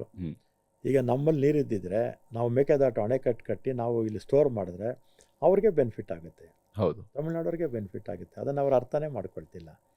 ಅಲ್ಲೇನಾಗಿದೆ, ಈ ನಮ್ಮಲ್ಲಿ ಈಗ ಅಲ್ಲಿ ತಮಿಳ್ನಾಡಲ್ಲಿ ನಮ್ಮ ಜೊತೆ ಅಲಿಯನ್ಸ್ ಇರ್ಬೋದು, ಯಾರು ಕಾಂಗ್ರೆಸ್ ಪಕ್ಷ TVK ಜೊತೆ ಅಲಿಯನ್ಸ್ ಇರ್ಬೋದು, ಅದಕ್ಕೂ ಇದಕ್ಕೂ ನಾವು ಸಂಬಂಧ ಮಾಡಬಾರ್ದು. ನಮ್ಮ ರಾಜ್ಯದ ನೆಲ, ಜಲ, ಭಾಷೆ ಬಂದಾಗ ನಾವೆಲ್ಲ ಒಗ್ಗಟ್ಟಾಗಿ, ಎಲ್ಲ ಪಾರ್ಟಿಯವರು ಕೂಡ ಒಗ್ಗಟ್ಟಾಗಿ ನಾವು ಹೋರಾಟ ಮಾಡಬೇಕು. ಹೌದು, ಸುಮ್ಮನೆ ಅಲ್ಲಿ ನಿಮ್ಮದೇ ಪಕ್ಷ ಇದೆ ಅಂತ ಕೆಸರೆಚ್ಚೋ ಕೆಲಸ ಮಾಡೋಕ್ಕೆ ಹೋಗಬಾರ್ದು. ಈಗ ಮಹದಾಯಲ್ಲಿ ಮಹಾರಾಷ್ಟ್ರ, ಗೋವಾ ಇದೆ, BJP ಪಕ್ಷಗಳಿದೆ ಅಲ್ಲಿ. ಹೌದು, ನಾವು ಹಂಗೆ ಹೇಳೋಕ್ಕಾಗತ್ತಾ? ಪಕ್ಷಾತೀತವಾಗಿ ನಾವೆಲ್ಲ ಕೂಡ ನಮ್ಮ ರಾಜ್ಯದ ನೆಲ, ಜಲ, ಭಾಷೆ ಬಂದಾಗ ನಾವೆಲ್ಲ ಒಗ್ಗಟ್ಟಾಗಿ ಫೈಟ್ ಮಾಡಿ. ಆಗಲೂ ನಿಮಗೆ ಇದನ್ನು ಹೇಳಿದರು, ಕಾಂಗ್ರೆಸ್ನವ್ರಿಗೆ ಸಿದ್ದರಾಮಯ್ಯನವ್ರ ಸರ್ಕಾರದ ಹಿಂದಿನ ಅವಧಿಯಲ್ಲಿ ಕೂಡ ಅದೇ ಮಾತು ಬಂತು, ನೀವು ಹೋಗಿ ಗೋವಾದಲ್ಲಿರುವಂತಹ ನಿಮ್ಮ ವಿರೋಧ ಪಕ್ಷದವರನ್ನು ನೀವು ಸಮಾಧಾನ ಪಡಿಸ್ಕೊಂಡು ಬನ್ನಿ ಅಂತ ಹೇಳಿದರು. ಇದು ಕೇವಲ ಅಂದರೆ ಇಡೀ ನೀರಾವರಿಯ ವಿಚಾರದಲ್ಲಿ ಈ ರೀತಿಯಾಗಿ ನಿಮ್ಮ ಪಕ್ಷಗಳವ್ರನ್ನ ನೀವೇ ಮೇಂಟೈನ್ ಮಾಡಬೇಕು ಅನ್ನೋಂಥದ್ದಾದರೆ ಆಯಾ ರಾಜ್ಯಗಳಲ್ಲಿರುವಂತಹ ಪಕ್ಷಗಳು ಆಯಾ ರಾಜ್ಯಗಳ ಹಿತಾಸಕ್ತಿನ ಕಾಪಾಡಲೇಬೇಕು. ಅದು ರಾಷ್ಟ್ರೀಯ ಪಕ್ಷಗಳಾಗಿರ್ಬೋದು, ರಾಜ್ಯದ ಪ್ರಾದೇಶಿಕ ಪಕ್ಷಗಳಾಗಿರ್ಬೋದು, ಅವ್ರ ಹಿತಾಸಕ್ತಿ ಕಾಪಾಡಬೇಕು. ಅಂದರೆ ಈ ರೀತಿಯ ಪಾಲಿಟಿಕ್ಸ್ ಎಲ್ಲಿ ತನಕ ಇದು? ಆಮೇಲೆ ಇನ್ನೊಂದು ಈ ವಿಚಾರದಲ್ಲಿ ಈ ಮೇಕೆದಾಟು ನಾವು ಪಾದಯಾತ್ರೆ ಮಾಡಿದ್ದು ಇಡೀ ರಾಜ್ಯಕ್ಕೆ ಗೊತ್ತಿದೆ ಅಲ್ವಾ. ಒಂದು 15 ದಿವಸಕ್ಕೆ ಮುಂಚೆ ನಾನು ಶಿವಕುಮಾರ್ ಅವರು ಇಬ್ಬರು ಹೋಗಿ ಕೇಂದ್ರದ ಜಲಶಕ್ತಿ ಮಂತ್ರಿಗಳನ್ನ ಭೇಟಿ ಮಾಡಿ ಈ ಮಹದಾಯಿ ಬಗ್ಗೆ, ಅದೇ ಮೇಕೆದಾಟು ಬಗ್ಗೆ, ಅಪರ್ ಕೃಷ್ಣ ಬಗ್ಗೆ ಸಮಸ್ಯೆಗಳನ್ನು ಅವ್ರ ಮುಂದೆ ಹೇಳಿದ್ವಿ. ವಿಶೇಷವಾಗಿ ಮೇಕೆದಾಟು ಬಗ್ಗೆ ತಮಿಳ್ನಾಡವ್ರು ಕರೀರಿ, ನಾವು ಬರ್ತೀವಿ, ಅವರು ಕೂತು ಮಾತಾಡೋಣ, ಚರ್ಚೆ ಮಾಡೋಣ ಅಂತಲೇ ಹೇಳಿದ್ದಾರೆ. ಹೌದು, ಅವ್ರ ತಲೆಯಲ್ಲಿ ಏನಾದರೂ ಕನ್ಫ್ಯೂಷನ್ ಇದ್ದರೆ ಅಥವಾ ತಪ್ಪು ತಿಳುವಳಿಕೆ ಇದ್ದರೆ ನಿವಾರಣೆ ಮಾಡ್ಕೋಬೋದು. ಕೂತು ಮಾತಾಡೋಣ ಕರೀರಿ ಅಂತಲೇ ಹೇಳಿದ್ದೀವಿ. ಸಿ ಎಮ್ ಹೇಳಿದ್ದಾರೆ. ಅವರು ಚರ್ಚೆಗೆ ಬರಲಿ, ಇದರಿಂದ ಬೆನಿಫಿಟ್ ಆಗೋದು ಡ್ಯಾಮ್ ಕಟ್ಟಿದ್ರೆ ಅವ್ರಿಗೇನೆ, ಅವ್ರ ರೈತರಿಗೇನೆ. ಈಗ ಮಳೆ ಇಲ್ಲ, ನಮ್ಮ ಡ್ಯಾಮ್ ಇದ್ದಿದ್ರೆ ಅವ್ರಿಗೆ ಬೆನಿಫಿಟ್ ಆಗೋದಿಲ್ಲ. ಆದ್ದರಿಂದ ನನಗಂತೂ ವಿಶ್ವಾಸ ಇದೆ, ಬೇಗ ಅಣೆಕಟ್ಟು ಕಟ್ಟೋದಕ್ಕೆ ಕೇಂದ್ರ ಸರ್ಕಾರ ಅನುಮತಿ ಕೊಡ್ತಾರೆ ಅಂತ. ಇದು ಕಾವೇರಿ ವಾಟರ್ ಮ್ಯಾನೇಜ್ಮೆಂಟ್ ಅಥಾರಿಟಿ. ಈಗ ಮಹದಾಯಿ ಮತ್ತು ಕಳಸಾ ಬಂಡೂರು ಯೋಜನೆ, ಯಾಕಂದರೆ ನಮ್ಮ 15 ತಾಲೂಕುಗಳ ಜನ ನಮಗೆ ಕುಡಿಯೋ ನೀರು ಬೇಕು ಅಂತೇಳಿ ಹಗಲು ರಾತ್ರಿ ಹೋರಾಟ ಮಾಡಿದರು. ಸರ್ಕಾರವು ಕೂಡ ಹಿಂದಿನ ಅವಧಿಯಲ್ಲಿನೇ, ಕಾಂಗ್ರೆಸ್ ಸರ್ಕಾರದ ಅವಧಿಯಲ್ಲಿನೇ ಅಲ್ಲಿ ತೀರ್ಪುಗಳು ಕೂಡ ಬಂತು. ಇಲ್ಲಿವರೆಗೂ ಕೂಡ ಆ ಯೋಜನೆ ಅದಕ್ಕಿಂತ ಮುಂದಕ್ಕೆ ಹೋಗೋದಕ್ಕೆ ಸಾಧ್ಯ ಆಗಿಲ್ಲ. ತೀರ್ಪು ಬಂತು, 5 ತೀರ್ಪು ಬಂತು, ಎಲ್ಲವೂ ಕೂಡ ಆಯಿತು. ನಮ್ಮ ಪಾಲಿನ ನೀರು ಕೂಡ ಎಷ್ಟು ಅನ್ನೋದು ಅಲಾಟ್ ಆಗಿದೆ. 4.5 TMC ಅಷ್ಟು ನೀರು ನಮಗೆ ಸಿಗ್ತಾ ಇದೆ. ಆದರೆ ಯುಟಿಲೈಸೇಷನ್ ಆಗೋದಕ್ಕೆ ಇನ್ನೆಷ್ಟು ಮಳೆಗಾಲಗಳನ್ನು ಕಳಿಬೇಕು ಅಂತ ಅಲ್ಲಿಯ ಜನ ಕೇಳ್ತಾ ಇದ್ದಾರೆ. ಒಂದು ಅದರಲ್ಲಿ ಮಹದಾಯಿಯಲ್ಲಿ ಕಳಸಾ ಬಂಡೂರಿ 2 ಬರುತ್ತೆ. ಹೌದು, ಕಳಸಾದು ಏನಾಗುತ್ತೆ, ವೈಲ್ಡ್ ಲೈಫ್ ಅವರು ಪರ್ಮಿಷನ್ ಕೊಡಬೇಕು. ಒಂದು 50 ಎಕರೆ ಹೋಗುತ್ತೆ ಅಷ್ಟೇ. ಮೊದಲು ಜಾಸ್ತಿ ಮಾಡಿದ್ರು, ಆಮೇಲೆ ಅದನ್ನು ಲಿಮಿಟ್ ಮಾಡಿ ಒಂದು 50 ಎಕರೆ ಮುಳುಗಡೆ ಆಗ್ಬೋದು ಅಷ್ಟೇ. ವೈಲ್ಡ್ ಲೈಫ್ ಅಥಾರಿಟಿಯವರು ನಮಗಿನ್ನೂ ಅನುಮತಿ ಕೊಟ್ಟಿಲ್ಲ. ಅದಕ್ಕೆ ಅಧ್ಯಕ್ಷರು ಫಾರೆಸ್ಟ್ ಮಿನಿಸ್ಟರ್, ಕೇಂದ್ರದ ಅರಣ್ಯ ಸಚಿವರು, ಅದಕ್ಕೆ ಪರಿಸರ ಸಚಿವರು ಇರ್ತಾರಲ್ಲ ಅವರು ಅದಕ್ಕೆ ಅಧ್ಯಕ್ಷರಾಗಿದ್ದಾರೆ. ಮತ್ತು ಬಂಡೂರಿದು ಫಾರೆಸ್ಟ್ ಇಲಾಖೆ, ಫಾರೆಸ್ಟ್ ಅರಣ್ಯ ಇಲಾಖೆ ಅವರು ಪರ್ಮಿಷನ್ ಕೊಡಬೇಕು. ಪರ್ಸ್ಯೂ ಮಾಡಿದ್ದಾರೆ. ಹೋದ ತಿಂಗಳು ಕೂಡ ನಮ್ಮ ಆಫೀಸರ್ಸ್ ಎಲ್ಲ ಹೋಗಿದ್ದರು. ಮತ್ತು ನಾನು ಕೂಡ ಮೊನ್ನೆ ಹೋದಾಗ 4-5 ವಿಚಾರ ಮಾತಾಡಿದ್ವಿ. ಮತ್ತೆ ಹೋಗ್ತೀನಿ, ಹೋಗ್ಬಿಟ್ಟು ಅದನ್ನು ಕೂಡ ಪರ್ಸ್ಯೂ ಮಾಡಬೇಕು. ಒಂದು ವೈಲ್ಡ್ ಲೈಫ್ನವ್ರು ಕೊಡಬೇಕು ಕಳಸಾದು, ಬಂಡೂರಿದು ಫಾರೆಸ್ಟ್ ಡಿಪಾರ್ಟ್ಮೆಂಟ್ ಪರ್ಮಿಷನ್ಸ್ ಕೊಡಬೇಕು. ಸ್ವಲ್ಪ ಪರ್ಸ್ಯೂ ಮಾಡಬೇಕು ಅಷ್ಟೇ ಅಲ್ಲಿ ಹೋಗಿ. ಈ ಅಪ್ಪರ್ ಕೃಷ್ಣ ಯೋಜನೆಯ ವಿಚಾರಕ್ಕೆ ಬಂದಾಗ ಕೂಡ ಆಲಮಟ್ಟಿಯಲ್ಲಿ ಈಗ ಡ್ಯಾಮ್ನ ಹೈಟ್ ವಿಚಾರಗಳಿಗೆ ಸಂಬಂಧಪಟ್ಟ ನೀರಿನ ಸ್ಟೋರೇಜ್ ಹೈಟ್ ಕೆಪಾಸಿಟಿಗೆ ಏನಿದೆ ಅದನ್ನು ಕಂಪ್ಲೀಟ್ ಮಾಡಬೇಕು ಅಂದರೆ ಒಂದು ಕಡೆಯಲ್ಲಿ ಹಳ್ಳಿಗಳ ಮುಳುಗಡೆ ಆಗುತ್ತೆ, ಅದೊಂದು ಭಾಗ. ಆದರೆ ನೋಟಿಫಿಕೇಷನ್ನ ವಿಚಾರವು ಕೂಡ ಇನ್ನೂ ಕೂಡ ಹಾಗೆಯೇ ಪೆಂಡಿಂಗ್ ಉಳಿದಿದೆ. ಎಷ್ಟು ವರ್ಷಗಳ ಕಾಲ ಹಾಗಾದರೆ ನಾವು ಒಂದು ಯೋಜನೆಗೆ ವೆಯ್ಟ್ ಮಾಡ್ತಾ ಕೂತ್ಕೋಬೇಕು? ಯಾಕೆ ವಿಳಂಬ ಅನ್ನುವಂಥ ಪ್ರಶ್ನೆ. ಈಗಾಗಲೇ 13 ವರ್ಷ ಆಗಿದೆ. ಹೌದು, ಅದು 2050ಕ್ಕೆ ಮುಗಿಯುತ್ತೆ. ಟ್ರಿಬ್ಯುನಲ್ಲು ಹೌದು 2050ಕ್ಕೆ ನಮ್ಮ ಏನು ಅಗ್ರಿಮೆಂಟು ಅವರೇನು ಆದೇಶ ಕೊಟ್ಟಿದ್ದಾರೆ 2050ಕ್ಕೆ ಮುಗಿಯುತ್ತೆ. ಹೌದು, 13 ವರ್ಷ ಆದರೂ ಕೂಡ ನೋಟಿಫೈ ಮಾಡಿಲ್ಲ. ಆಮೇಲೆ ಈ ಟ್ರಿಬ್ಯುನಲ್ಲು ಆದೇಶದ ಮೇಲೆ ಇವರು ಕೋರ್ಟ್ಗೆ ಹೋದರು, ಯಾರು ಆಂಧ್ರ ಪ್ರದೇಶ ಕೋರ್ಟ್ಗೆ ಹೋದರು. ಆಮೇಲೆ ಜೊತೆಲಿ ತೆಲಂಗಾಣ ಆಯ್ತಲ್ಲ, ಹೌದು, ಅವರು ಕೂಡ ಹೋಗಿದ್ದಾರೆ. ನಾವು ಕೂಡ ಕೋರ್ಟ್ಗೆ ಹೋಗಿದ್ದೀವಿ ನೋಟಿಫಿಕೇಶನ್ ಬೇಗ ಮಾಡಿ ಅಂತ. ಹೌದು, ಯಾಕಂದರೆ 2050 ಅಂದರೆ ಈಗಾಗಲೇ 2026, ಇನ್ನಿರೋದೇ 24 ವರ್ಷ. ಹೌದು, ಬೇಗ ನೋಟಿಫಿಕೇಷನ್ ಮಾಡಿ ಅಂತ ಹೇಳಿದ್ದೀವಿ. ಈಗ 170 TMC ನಮಗಿದೆ, ಇನ್ನು 130 TMC ನಮಗೆ ನೋಟಿಫಿಕೇಷನ್ ಆಗಿ ನಾವು ಅಣೆಕಟ್ಟು ಎತ್ತರ ಮಾಡಿದ್ರೆ ನಮಗೆ ಇನ್ನೂ 130 TMC ನಾವು ಬಳಸ್ಕೋಬೋದು. ಆಮೇಲೆ ಇದನ್ನು ಆಂಧ್ರ ಪ್ರದೇಶ, ತೆಲಂಗಾಣ, ನಾವು ಕೋರ್ಟ್ಗಳಿಗೋದ್ರೆ ದಶಕಗಳಾಗ್ಬಿಡುತ್ತೆ. ಹೌದು, ಅದು ಇದು ಕೂತು ಪರಿಹಾರ ಮಾಡಿಕೊಂಡ್ರೆ, ಚರ್ಚೆ ಮಾಡಿ, ಮಹದಾಯಿ ಇರ್ಬೋದು ಅಥವಾ ಮೇಕೆದಾಟು ಇರ್ಬೋದು ಅಥವಾ ತುಂಗಭದ್ರಾ, ಇದು ಅಪ್ಪರ್ ಕೃಷ್ಣ ಇರ್ಬೋದು, ಇದನ್ನೆಲ್ಲ ಪರಿಹಾರ ನಾವೇ ಕೂತು ಮಾತಾಡಿಕೊಂಡ್ರೆ ಸಹಜವಾಗಿ ಬೇಗ ಕ್ಲಾರಿಟಿ ಸಿಗುತ್ತೆ. ಅದಕ್ಕೆ ಮಂತ್ರಿಗಳಿಗೆ ಹೇಳಿದ್ದೀವಿ, ನಾವು ಯಾವುದೇ ವಿಚಾರ ಇರ್ಬೋದು ನಮ್ಮಲ್ಲಿ ಕರೀರಿ, ಕೂತು ಮಾತಾಡಿಸಿ ಸಾಲ್ವ್ ಮಾಡ್ಕೊಳ್ಳೋಣ ಅಂತ ಶಿವಕುಮಾರ್ ಅವರು ಜಲಶಕ್ತಿ ಮಂತ್ರಿಗಳಿಗೆ ಹೇಳಿದ್ದಾರೆ. ಮೊನ್ನೆನೂ ಅಷ್ಟೇ ತುಂಗಭದ್ರಾ ಗೇಟ್ಸ್ ಇದ್ದಿತ್ತಲ್ಲ, ಆ ಸಂದರ್ಭದಲ್ಲಿ ಇವರು ಚಂದ್ರಬಾಬು ನಾಯ್ಡು ಮತ್ತು ರೇವಂತ್ ರೆಡ್ಡಿ ಅವರು ಬಂದಿದ್ದರು. ನಾನು ಅವತ್ತು ಹೋಗೋಕ್ಕಾಗಲಿಲ್ಲ, ಬೇರೆ ಕಾರಣ ಆಯಿತು. ಅವತ್ತು ಕೂಡ ಇದು ಸ್ವಲ್ಪ ಚರ್ಚೆ ಆಗಿದೆ. ಅಂದರೆ ಒಂದೇ ಚರ್ಚೆನಲ್ಲಿ, ಒಂದೇ ಸಭೆಯಲ್ಲಿ ಇದು ತೀರ್ಮಾನ ಆಗಲ್ಲ. ಈ ರೀತಿ 1-2-3 ಸಲ ಕೂತ್ರೆ ಸಹಜವಾಗಿ ಅವ್ರಿಗೂ ಕೋರ್ಟು ಕಚೇರಿ ಅಂದರೆ ದಶಕಗಳು ತಳ್ಳೋಗುತ್ತೆ ಅಂಥೇಳಿ ಅವರು ಕೂಡ ಮನಸ್ಸು ಬದಲಾಯಿಸ್ಬೋದು. ಕೋರ್ಟಲ್ಲಿರ್ತಕ್ಕಂಥವಿದ್ದ ನಾವೇ ಮಾತಾಡ್ಕೋಬೋದು. ಎತ್ತಿನಹೊಳೆ ಪ್ರಾಜೆಕ್ಟ್ ವಿಚಾರಕ್ಕೆ ಸಂಬಂಧಪಟ್ಟಂತೆ ಈಗೇನೋ ಹಿಂದಿನ ಸರ್ಕಾರ ಅದನ್ನು ಉದ್ಘಾಟನೆ ಮಾಡ್ತು. ಏನು ಉಪಮುಖ್ಯಮಂತ್ರಿಗಳಾಗಿದ್ದಂಥ ಅವಧಿಯಲ್ಲಿ, ಜಲಸಂಪನ್ಮೂಲ ಸಚಿವರಾಗಿದ್ದಂಥ ಅವಧಿಯಲ್ಲಿ ಶಿವಕುಮಾರ್ ಅದಕ್ಕೆ ಉದ್ಘಾಟನೆಯನ್ನು ಮಾಡಿಸುವಂಥರಲ್ಲಿ ಯಶಸ್ವಿ ಆದರು. ಆದರೆ ಇಲ್ಲಿ ಅಂತಿಮವಾಗಿ ನಮ್ಮ ಮಾಲೂರುವರೆಗೆ ಅಥವಾ ಬಾಗೇಪಲ್ಲಿಯವರೆಗೆ ನೀರು ತಲುಪಬೇಕಾಗಿದೆ. ನೀವು ಮೊನ್ನೆ ಆ ಪ್ರಾಜೆಕ್ಟ್ ಏರಿಯಾಗಳಿಗೆ ವಿಸಿಟ್ ಮಾಡಿದ್ರಿ. ಎಷ್ಟು ಮಟ್ಟಿಗೆ ಯಾವಾಗ ಬರುತ್ತೆ ನಮ್ಮ ಬಯಲುಸೀಮೆಗೆ ನೀರು ಅನ್ನೋಂಥದ್ದು ಬಯಲುಸೀಮೆ ಜನರ ಕನಸು? ಹಾಸನ್ಗೂ ಸ್ವಲ್ಪ ಅನುಕೂಲ ಆಗುತ್ತೆ, ಹ್ಮ್. ಚಿಕ್ಕಮಂಗ್ಳೂರು ಆಗುತ್ತೆ, ಹ್ಮ್. ಅದಾದಮೇಲೆ ನಮ್ಮ ಬಯಲುಸೀಮೆ ಬಂದ್ಬಿಡುತ್ತೆ. ಹೌದು, ತುಮಕೂರು, ಗ್ರಾಮಾಂತರ, ಹೌದು, ಮತ್ತು ಚಿಕ್ಕಬಳ್ಳಾಪುರ, ಕೋಲಾರ ಈ ಭಾಗದಲ್ಲಂತೂ ನದಿಗಳಿಲ್ವಲ್ಲ. ಹೌದು. ಮೊನ್ನೆ ನಾನು ಹೋಗಿದ್ದೆ, ಅಲ್ಲಿ ಗುಬ್ಬಿ ಕೊನೆ ಬಾರ್ಡ್ರಲ್ಲಿ 1.9 ಕಿಲೋಮೀಟರ್ಸು ಹ್ಮ್. ಫಾರೆಸ್ಟ್ ಡಿಪಾರ್ಟ್ಮೆಂಟ್ದು ಡಿಸ್ಪ್ಯೂಟ್ ಇತ್ತು. ಅದು ಕ್ಲಾರಿಟಿ ಕೊಟ್ಟು ಈಗ ಕೆಲಸ ಕೂಡ ಪ್ರಾರಂಭ ಮಾಡಿ ಅಂತ ಹೇಳಿದ್ದೀನಿ. ಕೆಲಸ ಕೂಡ ಪ್ರಾರಂಭ ಮಾಡಿದ್ದಾರೆ, 1.9 ಕಿಲೋಮೀಟರ್ಸು. ಹ್ಮ್. ಅದಾದಮೇಲೆ ಇನ್ನು ಸ್ವಲ್ಪ ಮುಂದಕ್ಕೆ ಒಂದು ಅಂದರೆ ಇವರು ಲ್ಯಾಂಡ್ ಲಾರ್ಡ್ ಜಮೀನು ಕೊಟ್ಬಿಟ್ಟಿದ್ದಾರೆ. ಓಕೆ. ಜಮೀನು ಕೊಟ್ಟಿದ್ದಾರೆ, ಕೆಲಸ ಪ್ರಾರಂಭ ಆಗಿದೆ. 2ನೇ ಡಿಸ್ಪ್ಯೂಟ್ ಅದು. ಹ್ಮ್. 3ನೇದು ಬೇಲೂರು ತಾಲೂಕಲ್ಲಿ. ಅಲ್ಲಿ ಸುಮಾರೊಂದು 100-150 ಜನ ರೈತರು ಅವರಿಗೆ ಹಕ್ಕುಪತ್ರ ಆಗಲಿ ಅಥವಾ ಲ್ಯಾಂಡ್ ಅಲಾಟ್ಮೆಂಟ್ ಆಗಿದೆ, ಲ್ಯಾಂಡ್ ಗ್ರ್ಯಾಂಟ್ ಇರುತ್ತಲ್ಲ, ಹ್ಮ್. ಆ ಥರದ್ದೇನೂ ಅವರಿಲ್ಲ. ಆದರೆ ಪೊಸಿಷನಲ್ಲಿದ್ದರು, ಭಾಳ ವರ್ಷ ಪೊಸಿಷನಲ್ಲಿದ್ದರು. ಹ್ಮ್. ಆಮೇಲೆ ಅಲ್ಲಿರ್ತಕ್ಕಂಥ ಶಾಸಕರು, ಜಿಲ್ಲಾಧಿಕಾರಿಗಳು ಅವರೆಲ್ಲ ಕೂತು ಅನೇಕ ಬಾರಿ ಚರ್ಚೆ ಮಾಡಿ ಕೊನೆಗೆ ಅವರಿಗೆ ಎಸ್ಕ್ರೇಷಿಯಾ ಕೊಡೋದು ಅಂತ ತೀರ್ಮಾನ ಆಯಿತು ಕ್ಯಾಬಿನೆಟ್ಟಲ್ಲಿ. ಹ್ಮ್. ಆ ತೀರ್ಮಾನ ಆದರೂ ಕೂಡ 1 ವರ್ಷ ಕೂಡ ಆದರೂ ಕೂಡ ಲೇಟ್ ಆಗಿತ್ತು. ಆಮೇಲೆ ನಾನೇ ಮೊನ್ನೆ ಅಲ್ಲಿ ಹೋಗಿ ಎಲ್ಲ ನಮ್ಮ ಜಿಲ್ಲಾಧಿಕಾರಿಗಳು ಮತ್ತು ನಮ್ಮ ಶಾಸಕರು ಎಲ್ಲ ಇದ್ದರು, ಎಲ್ಲ ಮಾತಾಡಿ ಜನರ ಜೊತೆನೂ ಕೂಡ ಮಾತಾಡಿ ಇನ್ನು 0.8 ಕಿಲೋಮೀಟರು ಅಲ್ಲಿ ನಾಲೆ ಆಗಬೇಕು. ಇನ್ನು ಉಳಿದಿದ್ದೆಲ್ಲ ಬಿಟ್ಕೊಟ್ಟಿದ್ದಾರೆ, ಅಷ್ಟು ಮಾತ್ರ ಬಿಟ್ಕೊಟ್ಟಿಲ್ಲ. ಅದಕ್ಕೆ ಜಿಲ್ಲಾಧಿಕಾರಿಗಳಿಗೆ ನಾನು ಹೇಳಿ ಒಂದು 10 ಡೇಸಲ್ಲಿ ಸರ್ವೆ ರಿಪೋರ್ಟು AC ಮುಖಾಂತರ ತರಿಸ್ಕೊಂಡು ನೀವು ಸರ್ಕಾರಕ್ಕೆ ನಿಮ್ಮ ರೆಕಮೆಂಡೇಷನ್ ಇದೆಯೋ ಅದನ್ನು ತಗೊಂಡು ಸರ್ಕಾರಕ್ಕೆ ಸಲ್ಲಿಸಿ ಅಂತ ಹೇಳಿದ್ದೀನಿ. ಬಹುತೇಕ ಈ ತಿಂಗಳಲ್ಲಿ ಅದು ಮುಗಿದು ರೈತರಿಗೆ ಹಣ ಕೊಟ್ಬಿಟ್ರೆ, ಹಣನೂ ಇದೆ, 28 ಕೋಟಿ ಹಣನೂ ಇದೆ. ಹಣ ನಾವು ಕೊಟ್ಬಿಟ್ರೆ ನಾವು ನವಂಬರ್ ಅಷ್ಟೊತ್ತಿಗೆ ಈ 3 ಇಶ್ಯೂ 2 ಸಾಲ್ವ್ ಆಗಿದೆ, ಕೆಲಸ ಮಾಡ್ತಾಯಿದ್ದಾರೆ. ಇನ್ನೊಂದು 0.8 ಕಿಲೋಮೀಟರ್ಸು ಇದಾದರೆ 171 ಕಿಲೋಮೀಟ್ರ್ವರೆಗೂ ನೀರು ಬಂದ್ಬಿಡುತ್ತೆ.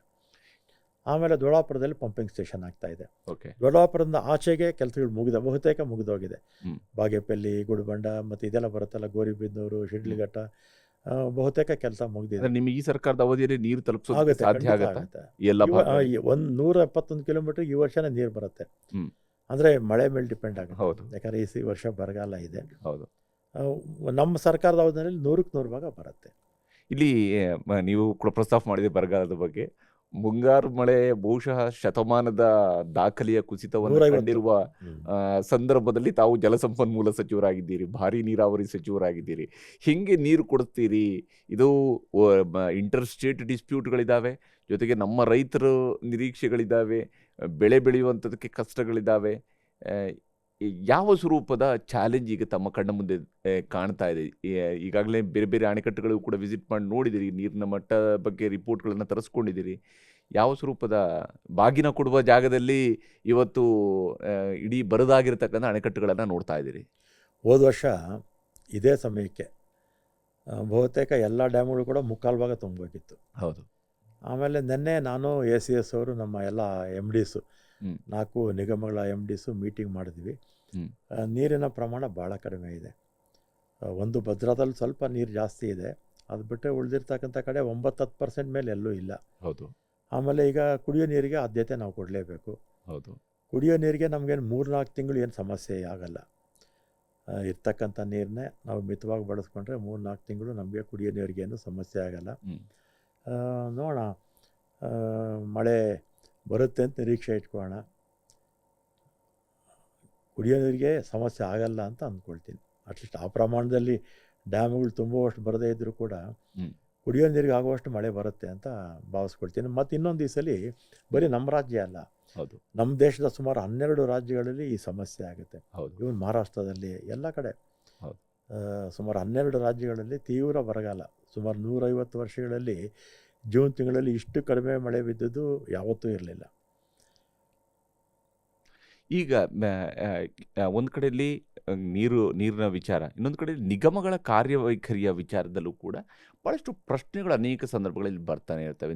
ನಿಗಮಗಳು ಸಮರ್ಪಕವಾಗಿ ಕಾರ್ಯನಿರ್ವಹಿಸೋದಿಲ್ಲ ಅಥವಾ ಭ್ರಷ್ಟಾಚಾರದ ಆಪಾದನೆಗಳು ಬರ್ತಾ ಇರ್ತವೆ. ಮತ್ತು ಇದು ಜನರಿಗೆ ನೇರವಾಗಿ ಗೊತ್ತಾಗದೇ ಇರ್ಬೋದು, ಆದರೆ ಇಲಾಖಾ ಮಟ್ಟದಲ್ಲಿ ಇದು ನಡೀತಾ ಇರುತ್ತೆ ಅನ್ನೋದ್ರ ಬಗ್ಗೆ. ಹೇಗೆ ನಿಗಮಗಳ ಕಾರ್ಯವೈಖರಿಯನ್ನು ಸುಧಾರಿಸೋದ್ರ ಕಡೆಗೆ ತಮ್ಮ ಆದ್ಯತೆ ಇದೆ? ನಿಗಮಗಳು ಹೇಗೆ ಜನರಿಗೆ, ವಿಶೇಷವಾಗಿ ಇದು ರೈತರಿಗೆ ಭಾಳ ಮುಖ್ಯವಾಗಿರ್ತಕ್ಕಂಥ ಇಲಾಖೆ, ನೀವು ಮಾಡುವ ಎಲ್ಲವೂ ಕೆಲಸವೂ ಕೂಡ ಅಂತಿಮವಾದಂಥ ಫಲಾನುಭವಿಗಳು ಈ ರಾಜ್ಯದ ರೈತರಾಗಿರ್ತಾರೆ ಮತ್ತು ಈ ರಾಜ್ಯದ ಭವಿಷ್ಯವೂ ಕೂಡ ಆಗಿರುತ್ತೆ. ಯಾಕಂದರೆ ಮುಂದಿನ ತಲೆಮಾರಿಗೆ ಕ್ರಿಯೇಟ್ ಮಾಡುವಂತಹ ಅಸೆಟ್ ಕೂಡ ನಿಮ್ಮ ಇಲಾಖೆಯ ಅಂಡರಲ್ಲಿ ಬರುವಂಥದ್ದು. ಹೀಗಿರುವಾಗ ನಿಗಮಗಳನ್ನು ಹೇಗೆ, ಎಷ್ಟರ ಮಟ್ಟಿಗೆ ಪಾರದರ್ಶಕವಾಗಿ ಮತ್ತು ಹೆಚ್ಚು ವೈಜ್ಞಾನಿಕವಾಗಿ ಕೆಲಸ ಮಾಡೋ ರೀತಿಯಲ್ಲಿ ನೀವು ಆದ್ಯತೆಯನ್ನು ಕೊಡಿಸ್ತೀರಿ ಅಂತೇಳಿ? 2 ನಿಗಮಗಳ ರಿವ್ಯೂ ಮೀಟಿಂಗ್ ಮಾಡಿದ್ದೀನಿ. 3ನೇದು 7-8 ಆಲಮಟ್ಟಿಗೆ ಹೋಗ್ತೀನಿ. ಅಲ್ಲಿ ಕೃಷ್ಣಾ ಜಲಭಾಗ್ಯ ನಿಗಮದ್ದು ಮೀಟಿಂಗ್ ಇಟ್ಕೊಂಡಿದ್ದೀನಿ. ಇನ್ನೊಂದು ಉಳ್ಕೊಳ್ಳುತ್ತೆ. ಆಮೇಲೆ ನಾಳೆ ಇದಕ್ಕೆ ಹೋಗ್ತಾ ಇದ್ದೀನಿ, ಭದ್ರಾ. ಓಕೆ. ಅಲ್ಲಿ ಇದರಲ್ಲಿ ತೀರ್ಥಹಳ್ಳಿ ನಾವು ಲಿಫ್ಟ್ ಮಾಡ್ತೀವಲ್ಲ, ತುಂಗದಿಂದ ಭದ್ರಾಗೆ ಲಿಫ್ಟ್ ಮಾಡ್ತೀವಲ್ಲ, ಅಲ್ಲಿಂದ ಚಿತ್ತೂರುವರೆಗೂ ಬರ್ತೀನಿ. ಬಂದು ಅದು ಕೂಡ ಬಹುತೇಕ ಕೆಲಸಗಳೆಲ್ಲ ಮುಗೀತಾ ಇದೆ. ಅಲ್ಲಿ ಏನೇನು ಹರಳಿಸಿದೆ ಅದನ್ನು ನಾಳೆ ಹೋಗಿ ಸಾಧ್ಯವಾದಷ್ಟು ಅದು ಕೂಡ ಕೆಲಸ ಬೇಗ ಮಾಡೋ ದಿಕ್ಕಲ್ಲಿ ಇಶ್ಯೂಸ್ ಏನಿದೆ ಅದನ್ನು ನೋಡ್ತೀನಿ. ನನಗೇನೆಂದರೆ ಇದು ಎತ್ತಿನಹೊಳೆ ಇರ್ಬೋದು, ಭದ್ರಾ ಇರ್ಬೋದು, ಇದನ್ನು ಆದಷ್ಟು ಬೇಗ ನಮ್ಮ ಸರ್ಕಾರದ ಅವಧಿ ಒಳಗಡೆ ಎಲ್ಲ ಕೆಲಸಗಳು ಮುಗಿಸ್ಬೇಕು. ಮತ್ತು ನಮ್ಮ 4 ನಿಗಮಗಳು ನಮಗೇನಾಗಿದೆ, ಈಗ ಹತ್ತತ್ರ ಒಂದು 70,000 ಕೋಟಿಯಷ್ಟು ಕೆಲಸಗಳು ನಡೀತಾ ಇದೆ. ಹೌದು. ಅನುಮೋದನೆ ಕೊಟ್ಟಿದ್ದಾರೆ. ಹಿಂದೆನೂ ಯಾವ್ದಾವುದೋ ವರ್ಷಗಳಿಂದ ಬಾಕಿ ಇರುವಂಥದ್ದು ಕೂಡ ಎಲ್ಲವೂ ಕೂಡ ಸೇರಿ ಇಲ್ಲ, 2023ವರೆಗೂ ಕೂಡ ಅಪ್ ಟು ಡೇಟ್ ಆಗ್ಬಿಡೋದು. ಮಾರ್ಚ್ ಏಪ್ರಿಲ್ಗೆ ಎಲ್ಲ ಬಿಲ್ಸ್ ಎಲ್ಲ ಅಪ್ ಟು ಡೇಟ್ ಆಗೋದು. ಹೌದು. ಆಮೇಲೆ ಏನಾಯಿತು, ಸ್ವಲ್ಪ ಬಡ್ಜೆಟ್ ಇಲ್ಲದೇ ಇದ್ದರೂ ಕೂಡ ಏನಾಯಿತು, ಹಿಂದೆ ಯಾವ ಸರ್ಕಾರ ಅಂತ ಹೇಳೋಕ್ಕೋಗಲ್ಲ, ಒಂದು ಸ್ವಲ್ಪ ಜಾಸ್ತಿನೇ ಸ್ಯಾಂಕ್ಷನ್ ಮಾಡಿಬಿಟ್ಟಿದ್ದಾರೆ. ಹಿಂದಿನ ಸರ್ಕಾರದಲ್ಲೂ ನಮ್ಮ ಸರ್ಕಾರದಲ್ಲೂ ಮಾಡಿದ್ದಾರೆ, ಇಲ್ಲ ಅಂತಲ್ಲ. ಅದರಿಂದ ಸ್ವಲ್ಪ ನಮಗೇನಾಗುತ್ತೆ, ಸರ್ಕಾರ ಇಂಥ ಸಂದರ್ಭದಲ್ಲಿ ನಮ್ಮ ಸರ್ಕಾರ ರೈತರ ಹಿತದೃಷ್ಟಿಯಿಂದ, ನಾವು ತಗೊಂಡಿರ್ತಕ್ಕಂಥ ಪ್ರಾಜೆಕ್ಟ್ಸ್ ಹಿತದೃಷ್ಟಿಯಿಂದ ಹೆಚ್ಚು ನಮಗೆ ಬೋರ್ಡ್ಗಳಿಗೆ ಸ್ವಲ್ಪ ಫೈನಾನ್ಷಿಯಲಾಗಿ ಹೆಚ್ಚು ಒತ್ತು ಕೊಟ್ಟರೆ ಈ ಕೆಲಸಗಳೆಲ್ಲ ಒಂದು 2 ವರ್ಷದಲ್ಲಿ ಮುಗಿಸ್ಬೋದು. ಅಂದರೆ ಹಣಕಾಸಿನ ಒತ್ತು ಅಂದರೆ ಸಹಾಯ ಏನು ನಮಗೇನಾಗುತ್ತೆ, ನಿಗಮಗಳಿಗೆ ಬೇರೆ ಆದಾಯ ಏನೂ ಇಲ್ಲ. ಹೌದು. ಸರ್ಕಾರ ಕೊಟ್ಟರೆ ಮಾತ್ರ ನಮ್ಮಲ್ಲಿ ಹಣ. ಹೌದು. ಅದರಿಂದ ಬೇರೆ ರೆವೆನ್ಯೂ ಏನೂ ಇಲ್ಲ. ಹೌದು. ಆಮೇಲೆ ಅಲ್ಲೂ ಕೂಡ ಪಾರದರ್ಶಕತೆ ಸ್ವಲ್ಪ ತರಬೇಕು. ದುಂದುವೇಷ ಅದಕ್ಕೆಲ್ಲ ಕಡಿವಾಣ ಆ ಥರ ಮಾಡೋದಕ್ಕೆ ಬಿಡೋದಿಲ್ಲ. ನೋಡೋಣ. ಮೋಡ ಬಿತ್ತನೆ ಅಂತ ಯೋಜನೆ, ಯಾಕಂದರೆ ಮುಖ್ಯಮಂತ್ರಿಗಳು ಇದೇ ಇಲಾಖೆಯಲ್ಲಿ ಇದ್ದವರು 3 ವರ್ಷ ಇದ್ದು. ಹೌದು. ಆಮೇಲೆ ಹಿಂದೆ ಕೂಡ ಸಮ್ಮಿಶ್ರ ಸರ್ಕಾರದಲ್ಲಿ ಇದೇ ಇಲಾಖೆನಲ್ಲಿದ್ದರು. ಸೊ ಮುಖ್ಯಮಂತ್ರಿಯವರ ಹತ್ರ ದುಡ್ಡು ಕೇಳೋದು ಸುಲಭ ಇವಾಗ ನಿಮಗೂ. ಅವ್ರು ಹಾಗೆ ಭಾಳಷ್ಟು ಅವರಿದ್ದಾಗಲೂ ಕೂಡ ಪ್ರಾರಂಭ ಮಾಡಿದ್ದಾರೆ. ಅದನ್ನೆಲ್ಲ ಕೂಡ ನಾವು ಮುಗಿಸ್ಬೇಕಾದ್ರೆ ಸರ್ಕಾರ ಫೈನಾನ್ಷಿಯಲ್ ಆಗಿ ಹಣಕಾಸು ಸಚಿವರು ಅವರೇ ಆಗಿದ್ದಾರೆ. ಮಾಡಿದ್ರೆ ಏನಾಗುತ್ತೆ, ಸಹಜವಾಗಿ ನಮ್ಮಲ್ಲಿ ಇರ್ತಕ್ಕಂಥ ನೀರನ್ನ ಬಳಸ್ಕೋಬೇಕಲ್ಲ. ಬಳಸ್ಕೊಂಡ್ರೆ ಏನಾಗುತ್ತೆ, ರೈತರಿಗೂ ಸಹಾಯ ಆಗುತ್ತೆ. ಆಮೇಲೆ ಅವರು ಕೂಡ ರೈತರು, ನಮಗೂ ಪ್ರಾಜೆಕ್ಟ್ ಬರುತ್ತೆ, 1-2 ವರ್ಷದಲ್ಲಿ ಬರುತ್ತೆ, 3 ವರ್ಷದಲ್ಲಿ ಬರುತ್ತೆ, ನಾವು ಕೂಡ ಒಳ್ಳೊಳ್ಳೆ ಬೆಳೆಗಳು ಬೆಳಿಬೋದು, ವ್ಯವಸಾಯ ಚೆನ್ನಾಗಿ ಮಾಡ್ಬೋದು ಅಂತ ಆಸೆ ಇಟ್ಕೊಂಡಿರ್ತಾರೆ. ಆದಷ್ಟು ಬೇಗ ಈ ಪ್ರಾಜೆಕ್ಟ್ನೆಲ್ಲ ಮುಗಿಸ್ಬೇಕು, ಆ ದಿಕ್ಕಲ್ಲಿ ಕೆಲಸ ಮಾಡೋಣ. ಈಗ ಬರಗಾಲ ಇರೋದ್ರಿಂದ ಮೋಡ ಬಿತ್ತನೆ ಬಗ್ಗೆ ಏನಾದರೂ ಯೋಚನೆ ಇದೆಯಾ? ಇದೇ ಪ್ರಪೋಸಲ್ ಇದೆ, ಹೇಳಿದ್ದೀನಿ, ಮೊನ್ನೆ ನಮ್ಮ ಅಧಿಕಾರಿಗಳ ಗಮನಕ್ಕೆ ತಂದಿದ್ದೀನಿ. ನೋಡೋಣ, ಮಂಡೇ ಮಾತಾಡ್ತೀನಿ ಇದ್ರ ಬಗ್ಗೆ. ಹಿಂದೆ ಎಲ್ಲ ಮಾಡಿದರು, HK ಪಾಟೀಲ್ ಇದ್ದಾಗ ಹೌದು ಮೋಡ ಬಿತ್ತನೆ ಮಾಡಿದರು. ಮೊನ್ನೆನೂ ಕೂಡ ನಾನು ಮೀಟಿಂಗಲ್ಲಿ ಚರ್ಚೆ ಆಯಿತು. ನೋಡೋಣ, ಮಂಡೇ ಮಾತಾಡ್ತೀನಿ. ಅಂದರೆ ಅದಕ್ಕೆ ಪೂರಕವಾದ ವಾತಾವರಣನೇ ಇರಬೇಕು. ಹೌದು. ಆ ಪೂರಕವಾದ ವಾತಾವರಣ ಇಲ್ಲಾಂದರೆ ಮೋಡ ಬಿತ್ತನೆ ಮಾಡಿದ್ರು ಕೂಡ ಪ್ರಯೋಜನ ಆಗಲ್ಲ.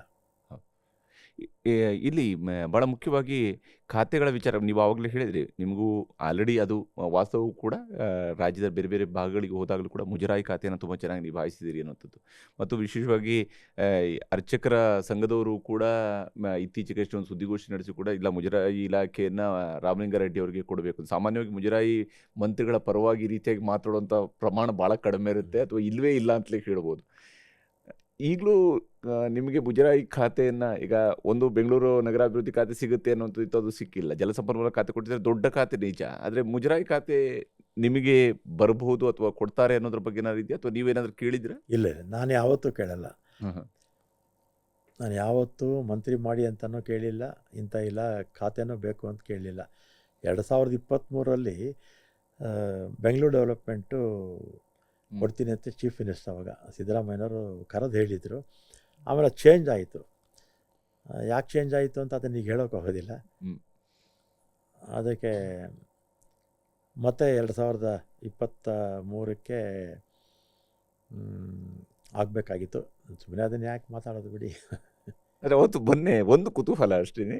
ಮೊನ್ನೆ ಮುಖ್ಯಮಂತ್ರಿಯವರು ತಮ್ಮನ್ನು ಸಮಾಧಾನ ಮಾಡಿಸೋದಕ್ಕೆ ನಿಮ್ಮ ರಾಜೀನಾಮೆನಂತೂ ನಾನು ಸ್ವೀಕರಿಸೋದಿಲ್ಲ ಅಂತ ಅವ್ರು ಹೇಳಿದ್ದಾರೆ. ಕೇಳಿಕೊಂಡೇ ಇದೆಲ್ಲ ಆಯಿತು. ಸುಮಾರು ಹೊತ್ತು ಇಬ್ಬರು ಕೂತ್ಕೊಂಡು ಮಾತಾಡಿದ್ರಿ. ಏನಾದರೂ ಹೇಳ್ಬೋದಾ? ಏನು ಮಾತಾಡಿದ್ರಿ ಅಂಥದ್ದು? ಅಷ್ಟೊತ್ತು ಮಾತಾಡೋವಂಥದ್ದು, ಕನ್ವಿನ್ಸ್ ಮಾಡುವಂಥದ್ದು ಅಥವಾ ಯಾವ ಇಲ್ಲ, ಕಾರಣಕ್ಕಾಗಿ? ಇಲ್ಲ ಅಷ್ಟು ಈ ವಿಚಾರವಾಗಿ ಮಾತಾಡಿದ್ದು 5-10 ನಿಮಿಷ ಅಷ್ಟೇ. ಅಷ್ಟೇ. ಆಮೇಲೆ ಅವರು ಚೀಫ್ ಮಿನಿಸ್ಟರ್ ಅಲ್ವಾ, 76 ಫೋನ್ ಬರ್ತಾ ಇರುತ್ತೆ, ಅಟೆಂಡ್ ಮಾಡ್ತಾಯಿದ್ರು, ಸ್ವಲ್ಪ ಸಮಯ ಆಯಿತು ಅಷ್ಟೇ. ಅದು ಯಾವುದೇ ರೀತಿಯಾದಂಥ ಈ ಬೆಂಗಳೂರು ನಗರಾಭಿವೃದ್ಧಿಯ ಬಗ್ಗೆ ಇರುವಂಥ ನಿಮ್ಮದೇ ಆದಂಥ ಕನಸುಗಳಿದ್ದು ಅಂತ ಹೇಳುವಂಥ ಕಾರಣಕ್ಕಾಗಿ ನೀವು ಅದನ್ನು ಕೇಳಿದ್ರಿ? ಅದಕ್ಕೆ ಒಂದು ಕ್ಲಾರಿಟಿನೂ ಕೊಡಬೇಕಾಗತ್ತೆ. 2023ರಲ್ಲಿ ಶಿವಕುಮಾರ್ ಇವರು ಸಿದ್ದರಾಮಯ್ಯನವರು ಕರೆದು ಬೆಂಗಳೂರು ಡೆವಲಪ್ಮೆಂಟು ತಗೊಳ್ಳಿ ಅಂತ ಹೇಳಿದ್ರು. ನಾನು ಕೇಳಿರಲಿಲ್ಲ, ಪಾಪ ಅವರೇ ಕರೆದು ಹೇಳಿದರು. ಆಮೇಲೆ 23ನೇ ತಾರೀಕು ಹೇಳಿದ್ದು, 24, 25ಕ್ಕೆ ನೋಡಿದ್ರೆ ಚೇಂಜ್ ಆಗೋಯಿತು, ಶಿವಕುಮಾರ್ಗೆ ಹೋಗಿತ್ತು. ನಾನು ಹಿಂದೆ 4 ವರ್ಷ 4 ತಿಂಗಳು ಇದೇ ಟ್ರಾನ್ಸ್ಪೋರ್ಟಲ್ಲಿದ್ದೀನಿ, ಮತ್ತೆ ನನಗೆ ಇದೇ ಇಲಾಖೆ ಕೊಟ್ಟಿದ್ದೀರಾ, ನನಗೆ ಬೇಡ ಅಂತ ಕೂತ್ಕೊಂಡೆ. ನಾನೇನು ಬೆಂಗಳೂರು ಡೆವಲಪ್ಮೆಂಟ್ ಕೊಡಿ ಅಂತ ಪಾಪ ಅವ್ರಿಗೂ ಕೇಳಲಿಲ್ಲ. ಅವಾಗ ಅವರೇ ಕರೆದು ಹೇಳಿದರು. ಆಮೇಲೆ ಶಿವಕುಮಾರ್ ತಗೊಂಡ್ರಲ್ಲ, ನಾನು ಬೇಡ ಅಂತ ನಾನು ಕೂತ್ಕೊಂಡೆ. ಮತ್ತು ಹಿಂದೆ 4 ವರ್ಷ 4 ತಿಂಗಳು ಇದೇ ಪೋರ್ಟ್ಫೋಲಿಯೋ, ಮತ್ತೆ ಅದೇ ಕೊಟ್ಟಿದ್ದೀರಾ, ಬೇರೆ ಯಾವುದಾದ್ರು ನನ್ನ ಸೀನಿಯಾರಿಟಿ ತಕ್ಕಂಥ ಕೊಡ್ಬೋಯಿತ್ತು ಅಂತ ಹೇಳಿದೆ. ಆಮೇಲೆ ಅವಾಗ ಬೇರೆಯವ್ರಿಗೆಲ್ಲ ಹಂಚ್ಬಿಟ್ಟಿದ್ರಲ್ಲ ಖಾತೆಗಳು, ಕಿತ್ಕೊಡೋದು ಚೆನ್ನಾಗಿರಲ್ಲ ಅಂತೇಳಿ ಮುಂದಕ್ಕೆ ನಿಮ್ಗೆ ಕೊಡ್ತೀವಿ ಅಂತ ಹೇಳಿದರು.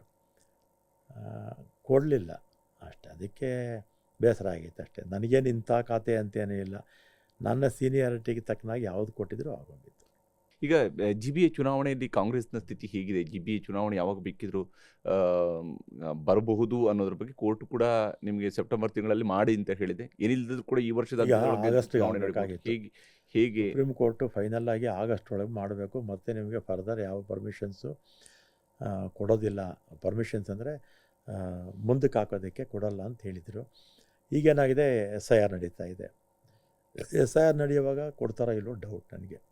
ಮುಂದಕ್ಕೆ ಹೋಗ್ಬೋದು, ಎಲೆಕ್ಷನ್ಸು 1-2 ತಿಂಗಳು ಮುಂದಕ್ಕೆ ಹೋಗ್ಬೋದು. ಎಷ್ಟು ಮಟ್ಟಿಗೆ ಕಾಂಗ್ರೆಸ್ ಈಗ 5 ಪಾಲಿಕೆಗಳಲ್ಲಿ ಗೆಲ್ಲುವಂತಹ ಸ್ಥಿತಿಯನ್ನು ಇಟ್ಕೊಂಡಿದೆ? ಯಾವ ಸ್ವರೂಪದಲ್ಲಿ? ಬೆಂಗಳೂರು ರಾಜಕೀಯದ ಬಗ್ಗೆ ಹೆಚ್ಚು ಮಾತಾಡಲ್ಲ, ಏನು ನೀರಾವರಿ ಬಗ್ಗೆ ಕೇಳಿ ಮಾತಾಡ್ತೀನಿ. ಓಕೆ.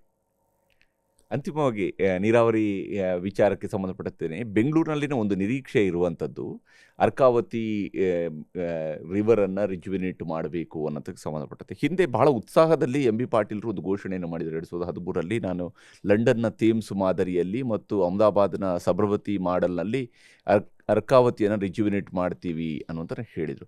ಆದರೆ ಇಲ್ಲಿರುವಂತಹ ಕೊಳಚೆಲ್ಲವೂ ಕೂಡ ಹೋಗಿ ನಮ್ಮ ಅರ್ಕಾವತಿ, ವೃಷಭಾವತಿ ಅಂತ ನದಿಗಳಿಗೆ ಸೇರ್ತಾ ಇರುವಂಥದ್ದು ಇನ್ನೊಂದು ದೊಡ್ಡ ಚಾಲೆಂಜ್ ಇದೆ. ಇದುವರೆಗಿದ್ದಂಥವರೆಲ್ಲ ಬೆಂಗಳೂರಿನ ಹೊರಗಡೆಯ ಮಂತ್ರಿಗಳು ಜಲಸಂಪನ್ಮೂಲ ಖಾತೆಯಲ್ಲಿ, ಬಟ್ ಈಗ ಬೆಂಗಳೂರಿನವರು ಮತ್ತು ಬೆಂಗಳೂರಿನಲ್ಲೇ ರಾಜಕೀಯವನ್ನು ಸುದೀರ್ಘವಾಗಿ ಮಾಡಿರುವ ತಾವು ತಮ್ಮದೇ ಆದಂಥ ವೈಯಕ್ತಿಕ ನೆಲೆಯಲ್ಲೂ ಕೂಡ ನೀರಿನ ಸದ್ಬಳಕೆಯ ಬಗ್ಗೆ ಭಾಳ ಕೆಲಸವನ್ನು ತಮ್ಮದೇ ವೈಯಕ್ತಿಕ ಮಟ್ಟದಲ್ಲಿ ಮಾಡ್ಕೊಂಡು ಬಂದಂಥವ್ರು. ಇಲ್ಲಿಗೆ ಅರ್ಕಾವತಿಯನ್ನು ರಿಜುವಿನೇಟ್ ಮಾಡೋದಕ್ಕೆ ಏನಾದರೂ ಸಾಧ್ಯ ಆಗತ್ತಾ? ಅದು ಚಾಲೆಂಜಿಂಗ್ ಇದೆಯಾ ಅಥವಾ ಅದು ಮಾಡೋದಕ್ಕೆ ಸಾಧ್ಯ ಇಲ್ಲ ಅನ್ನುವಂಥ ಸ್ಥಿತಿಯಲ್ಲಿ ಇದೆಯಾ ಅಥವಾ ಮುಂದೆ ಯಾವತ್ತಾದರೂ ಮಾಡೋದಕ್ಕೆ ಸಾಧ್ಯ ಆಗುವಂಥ ರೂಪುರೇಷೆ ಮಾಡಬಹುದಾ? ಏನಾದರೂ ಯೋಚನೆ ಇದೆಯಾ ಅದ್ರ ಬಗ್ಗೆ? ಈಗ ಒಂದು ಅದನ್ನು ಮಾಡೋಕ್ಕೆ ಮುಂಚೆ ಈಗ ಬೆಂಗಳೂರಲ್ಲಿ ನಮ್ಮ ಕಲಾಸಪಳ್ಳಿ ಬರುತ್ತಲ್ಲ, ಹೌದು, ಅಲ್ಲಿ ಡ್ರೈನ್ ಸ್ಟಾರ್ಟ್ ಆಗುತ್ತೆ. ಹೌದು, ಆ್ಯಕ್ಚುಲಾಗಿ ಮೆಜೆಸ್ಟಿಕ್ಕಿಂದ ಬರುತ್ತೆ, ಚಿಕ್ಕದಾಗಿ ಬಂದು ಓಪನ್ ಆಗಿ ಕಲಾಸಪಳ್ಳಿಯಿಂದ ಒಂದು 60-70 ಅಡಿ ಬರುತ್ತೆ. ಹೌದು, ನಮ್ಮ ಕಡೆ ಎಲ್ಲ 100 ಅಡಿ ಬರುತ್ತೆ. ಅಲ್ಲೂ 100 ಅಡಿ ಇರ್ಬೋದೇನೋ ಕಲಾಸಪಳ್ಳಿ ಮಾತ್ರ.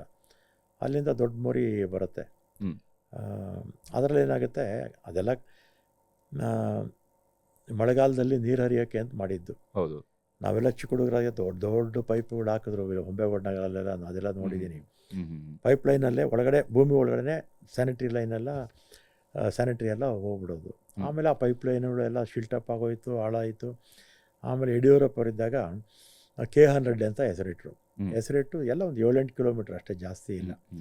ಕಲಾಸ್ಪಳ್ಳಿಯಂ ಸ್ಟಾರ್ಟ್ ಆಗಿ ಡಬಲ್ ರೋಡ್ ಬಂದು, ಡಬಲ್ ರೋಡಿಂದ ನಮ್ಮ ಬಡಾವಣೆ ಲಕ್ಷದ ಬಾರ್ಡ್ರ್ ಬರುತ್ತಲ್ಲ, ಅಲ್ಲಿಂದ ಹಂಗೆ ಲಕ್ಷ್ಮಣರಾವ್ ನಗರ, ಕೋರಮಂಗಲದ ಮೇಲೆ ಬೆಳ್ಳಂಡೂರು ಕೆರೆಗೆ ಸೇರಿಕೊಡುತ್ತೆ.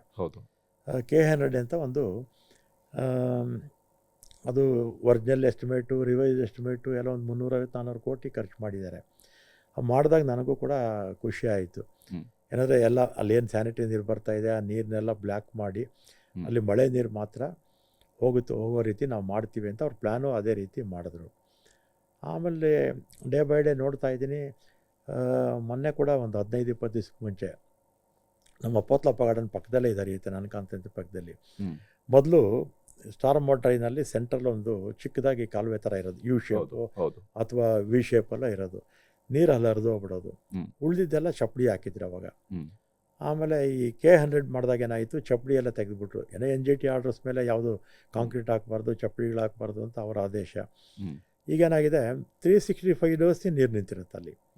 ಸೊಳ್ಳೆ ಜಾಸ್ತಿ ಆಗೋಯಿತು, ನಮ್ಮ ಕೋರಮಂಗಲನೂ ಜಾಸ್ತಿ ಆಯಿತು, ಪೋತ್ಲಪ್ಪ ಗಾರ್ಡನ್ ಜಾಸ್ತಿ ಆಯಿತು. ಆ ಸಂದರ್ಭದಲ್ಲಿ ನಾನು ನೋಡಿದ್ನಲ್ಲ, ನಮ್ಗೆ ಈಗಲೂ ಸುಮಾರು 16 ಜಾಗದಲ್ಲಿ ಈಗಲೂ ಸ್ಯಾನಿಟರಿ ನೀರು ಬರ್ತಾನೇ ಇದೆ. ಅಷ್ಟೆಲ್ಲ ಹಣ ಖರ್ಚು ಮಾಡಿದ್ರು ಕೂಡ ಸ್ಯಾನಿಟರಿ ನೀರು ನಿಲ್ಲಿಸೋಕೆ ಆಗಲಿಲ್ಲ. ಅವರು ಚೆನ್ನಾಗಿ ಮಾಡಿದ್ದಾರೆ, ಅಲ್ಲಲ್ಲಿ ಓಡಾಡೋದಕ್ಕೆ. ಮತ್ತು ಈ ಗಲೀಜು ನೀರೇನೋ ಇದ್ದರೆ ಅದೇ ಸಪ್ರೇಟ್ ಆಗೋದಕ್ಕೆ ಬಾಕ್ಸ್ ಟೈಪ್ ಮಾಡಿದರೆ ಅದು ಯಾವುದೂ ಕೂಡ ಸಕ್ಸಸ್ ಆಗಿಲ್ಲ. 5-6 ಕಿಲೋಮೀಟ್ರೇ ಸಕ್ಸಸ್ ಆಗಿಲ್ಲ. ಅದರಿಂದ ಇದು ನೋಡಿದ ಮೇಲೆ ಇದು ಸಕ್ಸಸ್ ಆಗಿದ್ದರೆ ಬೇರೆ ತೊಗೊಳೋದಕ್ಕೂ ನಮ್ಗೆ ಅವಕಾಶ ಇರ್ತಿತ್ತು. ಇದೇ ಸಕ್ಸಸ್ ಆಗಿಲ್ಲ. 6-7 ಕಿಲೋಮೀಟ್ರ್ ಅಷ್ಟೇ, ಕಲಾಸಪಾಳ್ಯಮಿಂದ ಬೆಳ್ಳಂಡೂರು ಲೇಕ್ವರೆಗೂ. ನನ್ನ ಕಾನ್ಸೆಂಟಲ್ಲೇ ಬರುತ್ತೆ 4-5 ಕಿಲೋಮೀಟ್ರು. ಹೌದು, ಈಗ ಅದನ್ನು ಯೋಚನೆ ಮಾಡಬೇಕು ನಾವು. ಎಸ್, ಕಡೆದಾಗಿ ಯಾಕಂದರೆ ಬೆಂಗಳೂರಿನ ಕುಡಿಯುವ ನೀರಿನ ಇರುವಂತಹ ಬೇರೆ ಬೇರೆ ಸೋರ್ಸ್ಗಳ ವಿಚಾರಗಳಿಗೆ ಬಂದಾಗ ತಮಗೂ ಕೂಡ ಗೊತ್ತಿದೆ ಎಲ್ಲೆಲ್ಲಿಂದ ನೀರು ಸಪ್ಲೈ ಆಗುತ್ತೆ. ಬೆಂಗಳೂರು ಈ ವರ್ಷದ ಬರಗಾಲದಲ್ಲೂ ಕೂಡ ಬೆಂಗಳೂರು ಕೂಡ ಬಹಳ ದೊಡ್ಡದಾಗಿ ಸಫರ್ ಆಗುವಂಥ ಚಾನ್ಸಸ್ ಇದ್ದೇ ಇರುತ್ತೆ, ಮಳೆ ಕಡಿಮೆ ಆಯಿತು ಅಂತ ಹೇಳಿ ಆದಾಗ. ಹೀಗಾಗಿ ಬೆಂಗಳೂರಿನ ಕುಡಿಯುವ ನೀರಿನ ಬೆಂಗಳೂರಿಗೆ ಸಪ್ಲೈನ ಇನ್ನು 3-4 ತಿಂಗಳು ಕುಡಿಯೋ ನೀರಿಗೆ ನಮಗೆ ಏನು ಸಮಸ್ಯೆ ಇಲ್ಲ. ಸಮಸ್ಯೆ ಇಲ್ಲ. ಈಗಿರ್ತಕ್ಕಂಥ ನೀರನ್ನ ಕುಡಿಯೋ ನೀರಿಗೇ ನಾವು ರಿಸರ್ವ್ ಮಾಡ್ಕೊಳ್ತೀವಿ, ಮಿತವಾಗಿ ಬಳಸ್ತೀವಿ. ಮತ್ತು ಅದನ್ನು ಕನಿಷ್ಠ 3-4 ತಿಂಗಳು ನಾವು ಕುಡಿಯೋ ನೀರಿಗೆ ಏನು ಸಮಸ್ಯೆ ಆಗಲ್ಲ. ಆ ಮಧ್ಯದಲ್ಲಿ ಮಳೆ ಬಂದರೆ ಡ್ಯಾಮ್ಗಳು ತುಂಬದೇ ಇದ್ದರೂ ಕೂಡ ಅಟ್ಲೀಸ್ಟ್ ಕುಡಿಯೋ ನೀರಿಗೆ ಆಗೋಷ್ಟಾದರೂ ಮಳೆಗಳು ಬರುತ್ತೆ ಅಂತ ನನ್ನ ಒಂದು ಆಶಾಭಾವನೆ. ಎಸ್, ಧನ್ಯವಾದ ರಾಮಲಿಂಗಾರೆಡ್ಡಿ ಅವರು. ಇಷ್ಟೊತ್ತು ನಮ್ಮ ಜೊತೆಗೆ ಮಾತನಾಡೋದಕ್ಕಾಗಿ. ತಾವೇನು ಯೋಜನೆಯನ್ನು ರೂಪಿಸ್ತಾ ಇದ್ರಿ ಅವುಗಳು ಸಕ್ಸಸ್ ಆಗಲಿ ಅಂತೇಳಿ ಹಾರೈಸ್ತೀವಿ. Thank you. ಇದು ಕರ್ನಾಟಕದ ಜಲಸಂಪನ್ಮೂಲ ಸಚಿವರಾಗಿರುವಂತಹ ರಾಮಲಿಂಗಾರೆಡ್ಡಿಯವರ ಮಾತು. ಬೇರೆ ಬೇರೆ ಯೋಜನೆಗಳು, ವಿಶೇಷವಾಗಿ ಎತ್ತಿನಹೊಳೆ ಯೋಜನೆ ಇರ್ಬೋದು, ಭದ್ರಾ ಮೇಲ್ದಂಡೆ ಯೋಜನೆ ಇರ್ಬೋದು, ಅದನ್ನು ಆದಷ್ಟು ಮುಂದಿನ 2 ವರ್ಷಗಳ ಅವಧಿಯ ಒಳಗಡೆ ಕಾರ್ಯಗತಗೊಳಿಸಬೇಕು. ಆ ನಿಟ್ಟಿನಲ್ಲಿ ಕ್ರಮಗಳನ್ನು ವಹಿಸ್ತೀನಿ. ಮತ್ತು ಬರಗಾಲ ಇರೋದರಿಂದಾಗಿ, ಮಳೆ ಕಡಿಮೆ ಆಗಿರೋದಾಗಿ 150 ವರ್ಷಗಳಿಂದ ಹೋಲಿಕೆ ಮಾಡಿದಾಗ ಅತ್ಯಂತ ಕಡಿಮೆ ಮಳೆ ಜೂನ್ ತಿಂಗಳಲ್ಲಿ ದಾಖಲಾಗಿರೋದ್ರಿಂದಾಗಿ ಸಮಸ್ಯೆ ಇದೆ. ಮಿತವಾಗಿ ನೀರನ್ನು ಬಳಕೆ ಮಾಡಬೇಕಾದಂಥ ಅನಿವಾರ್ಯತೆಯೂ ಇದೆ ಅನ್ನೋದನ್ನು ಜಲಸಂಪನ್ಮೂಲ ಸಚಿವರು ಕೂಡ ಹೇಳ್ತಾ ಇರುವಂಥದ್ದು. ನಮಸ್ಕಾರ.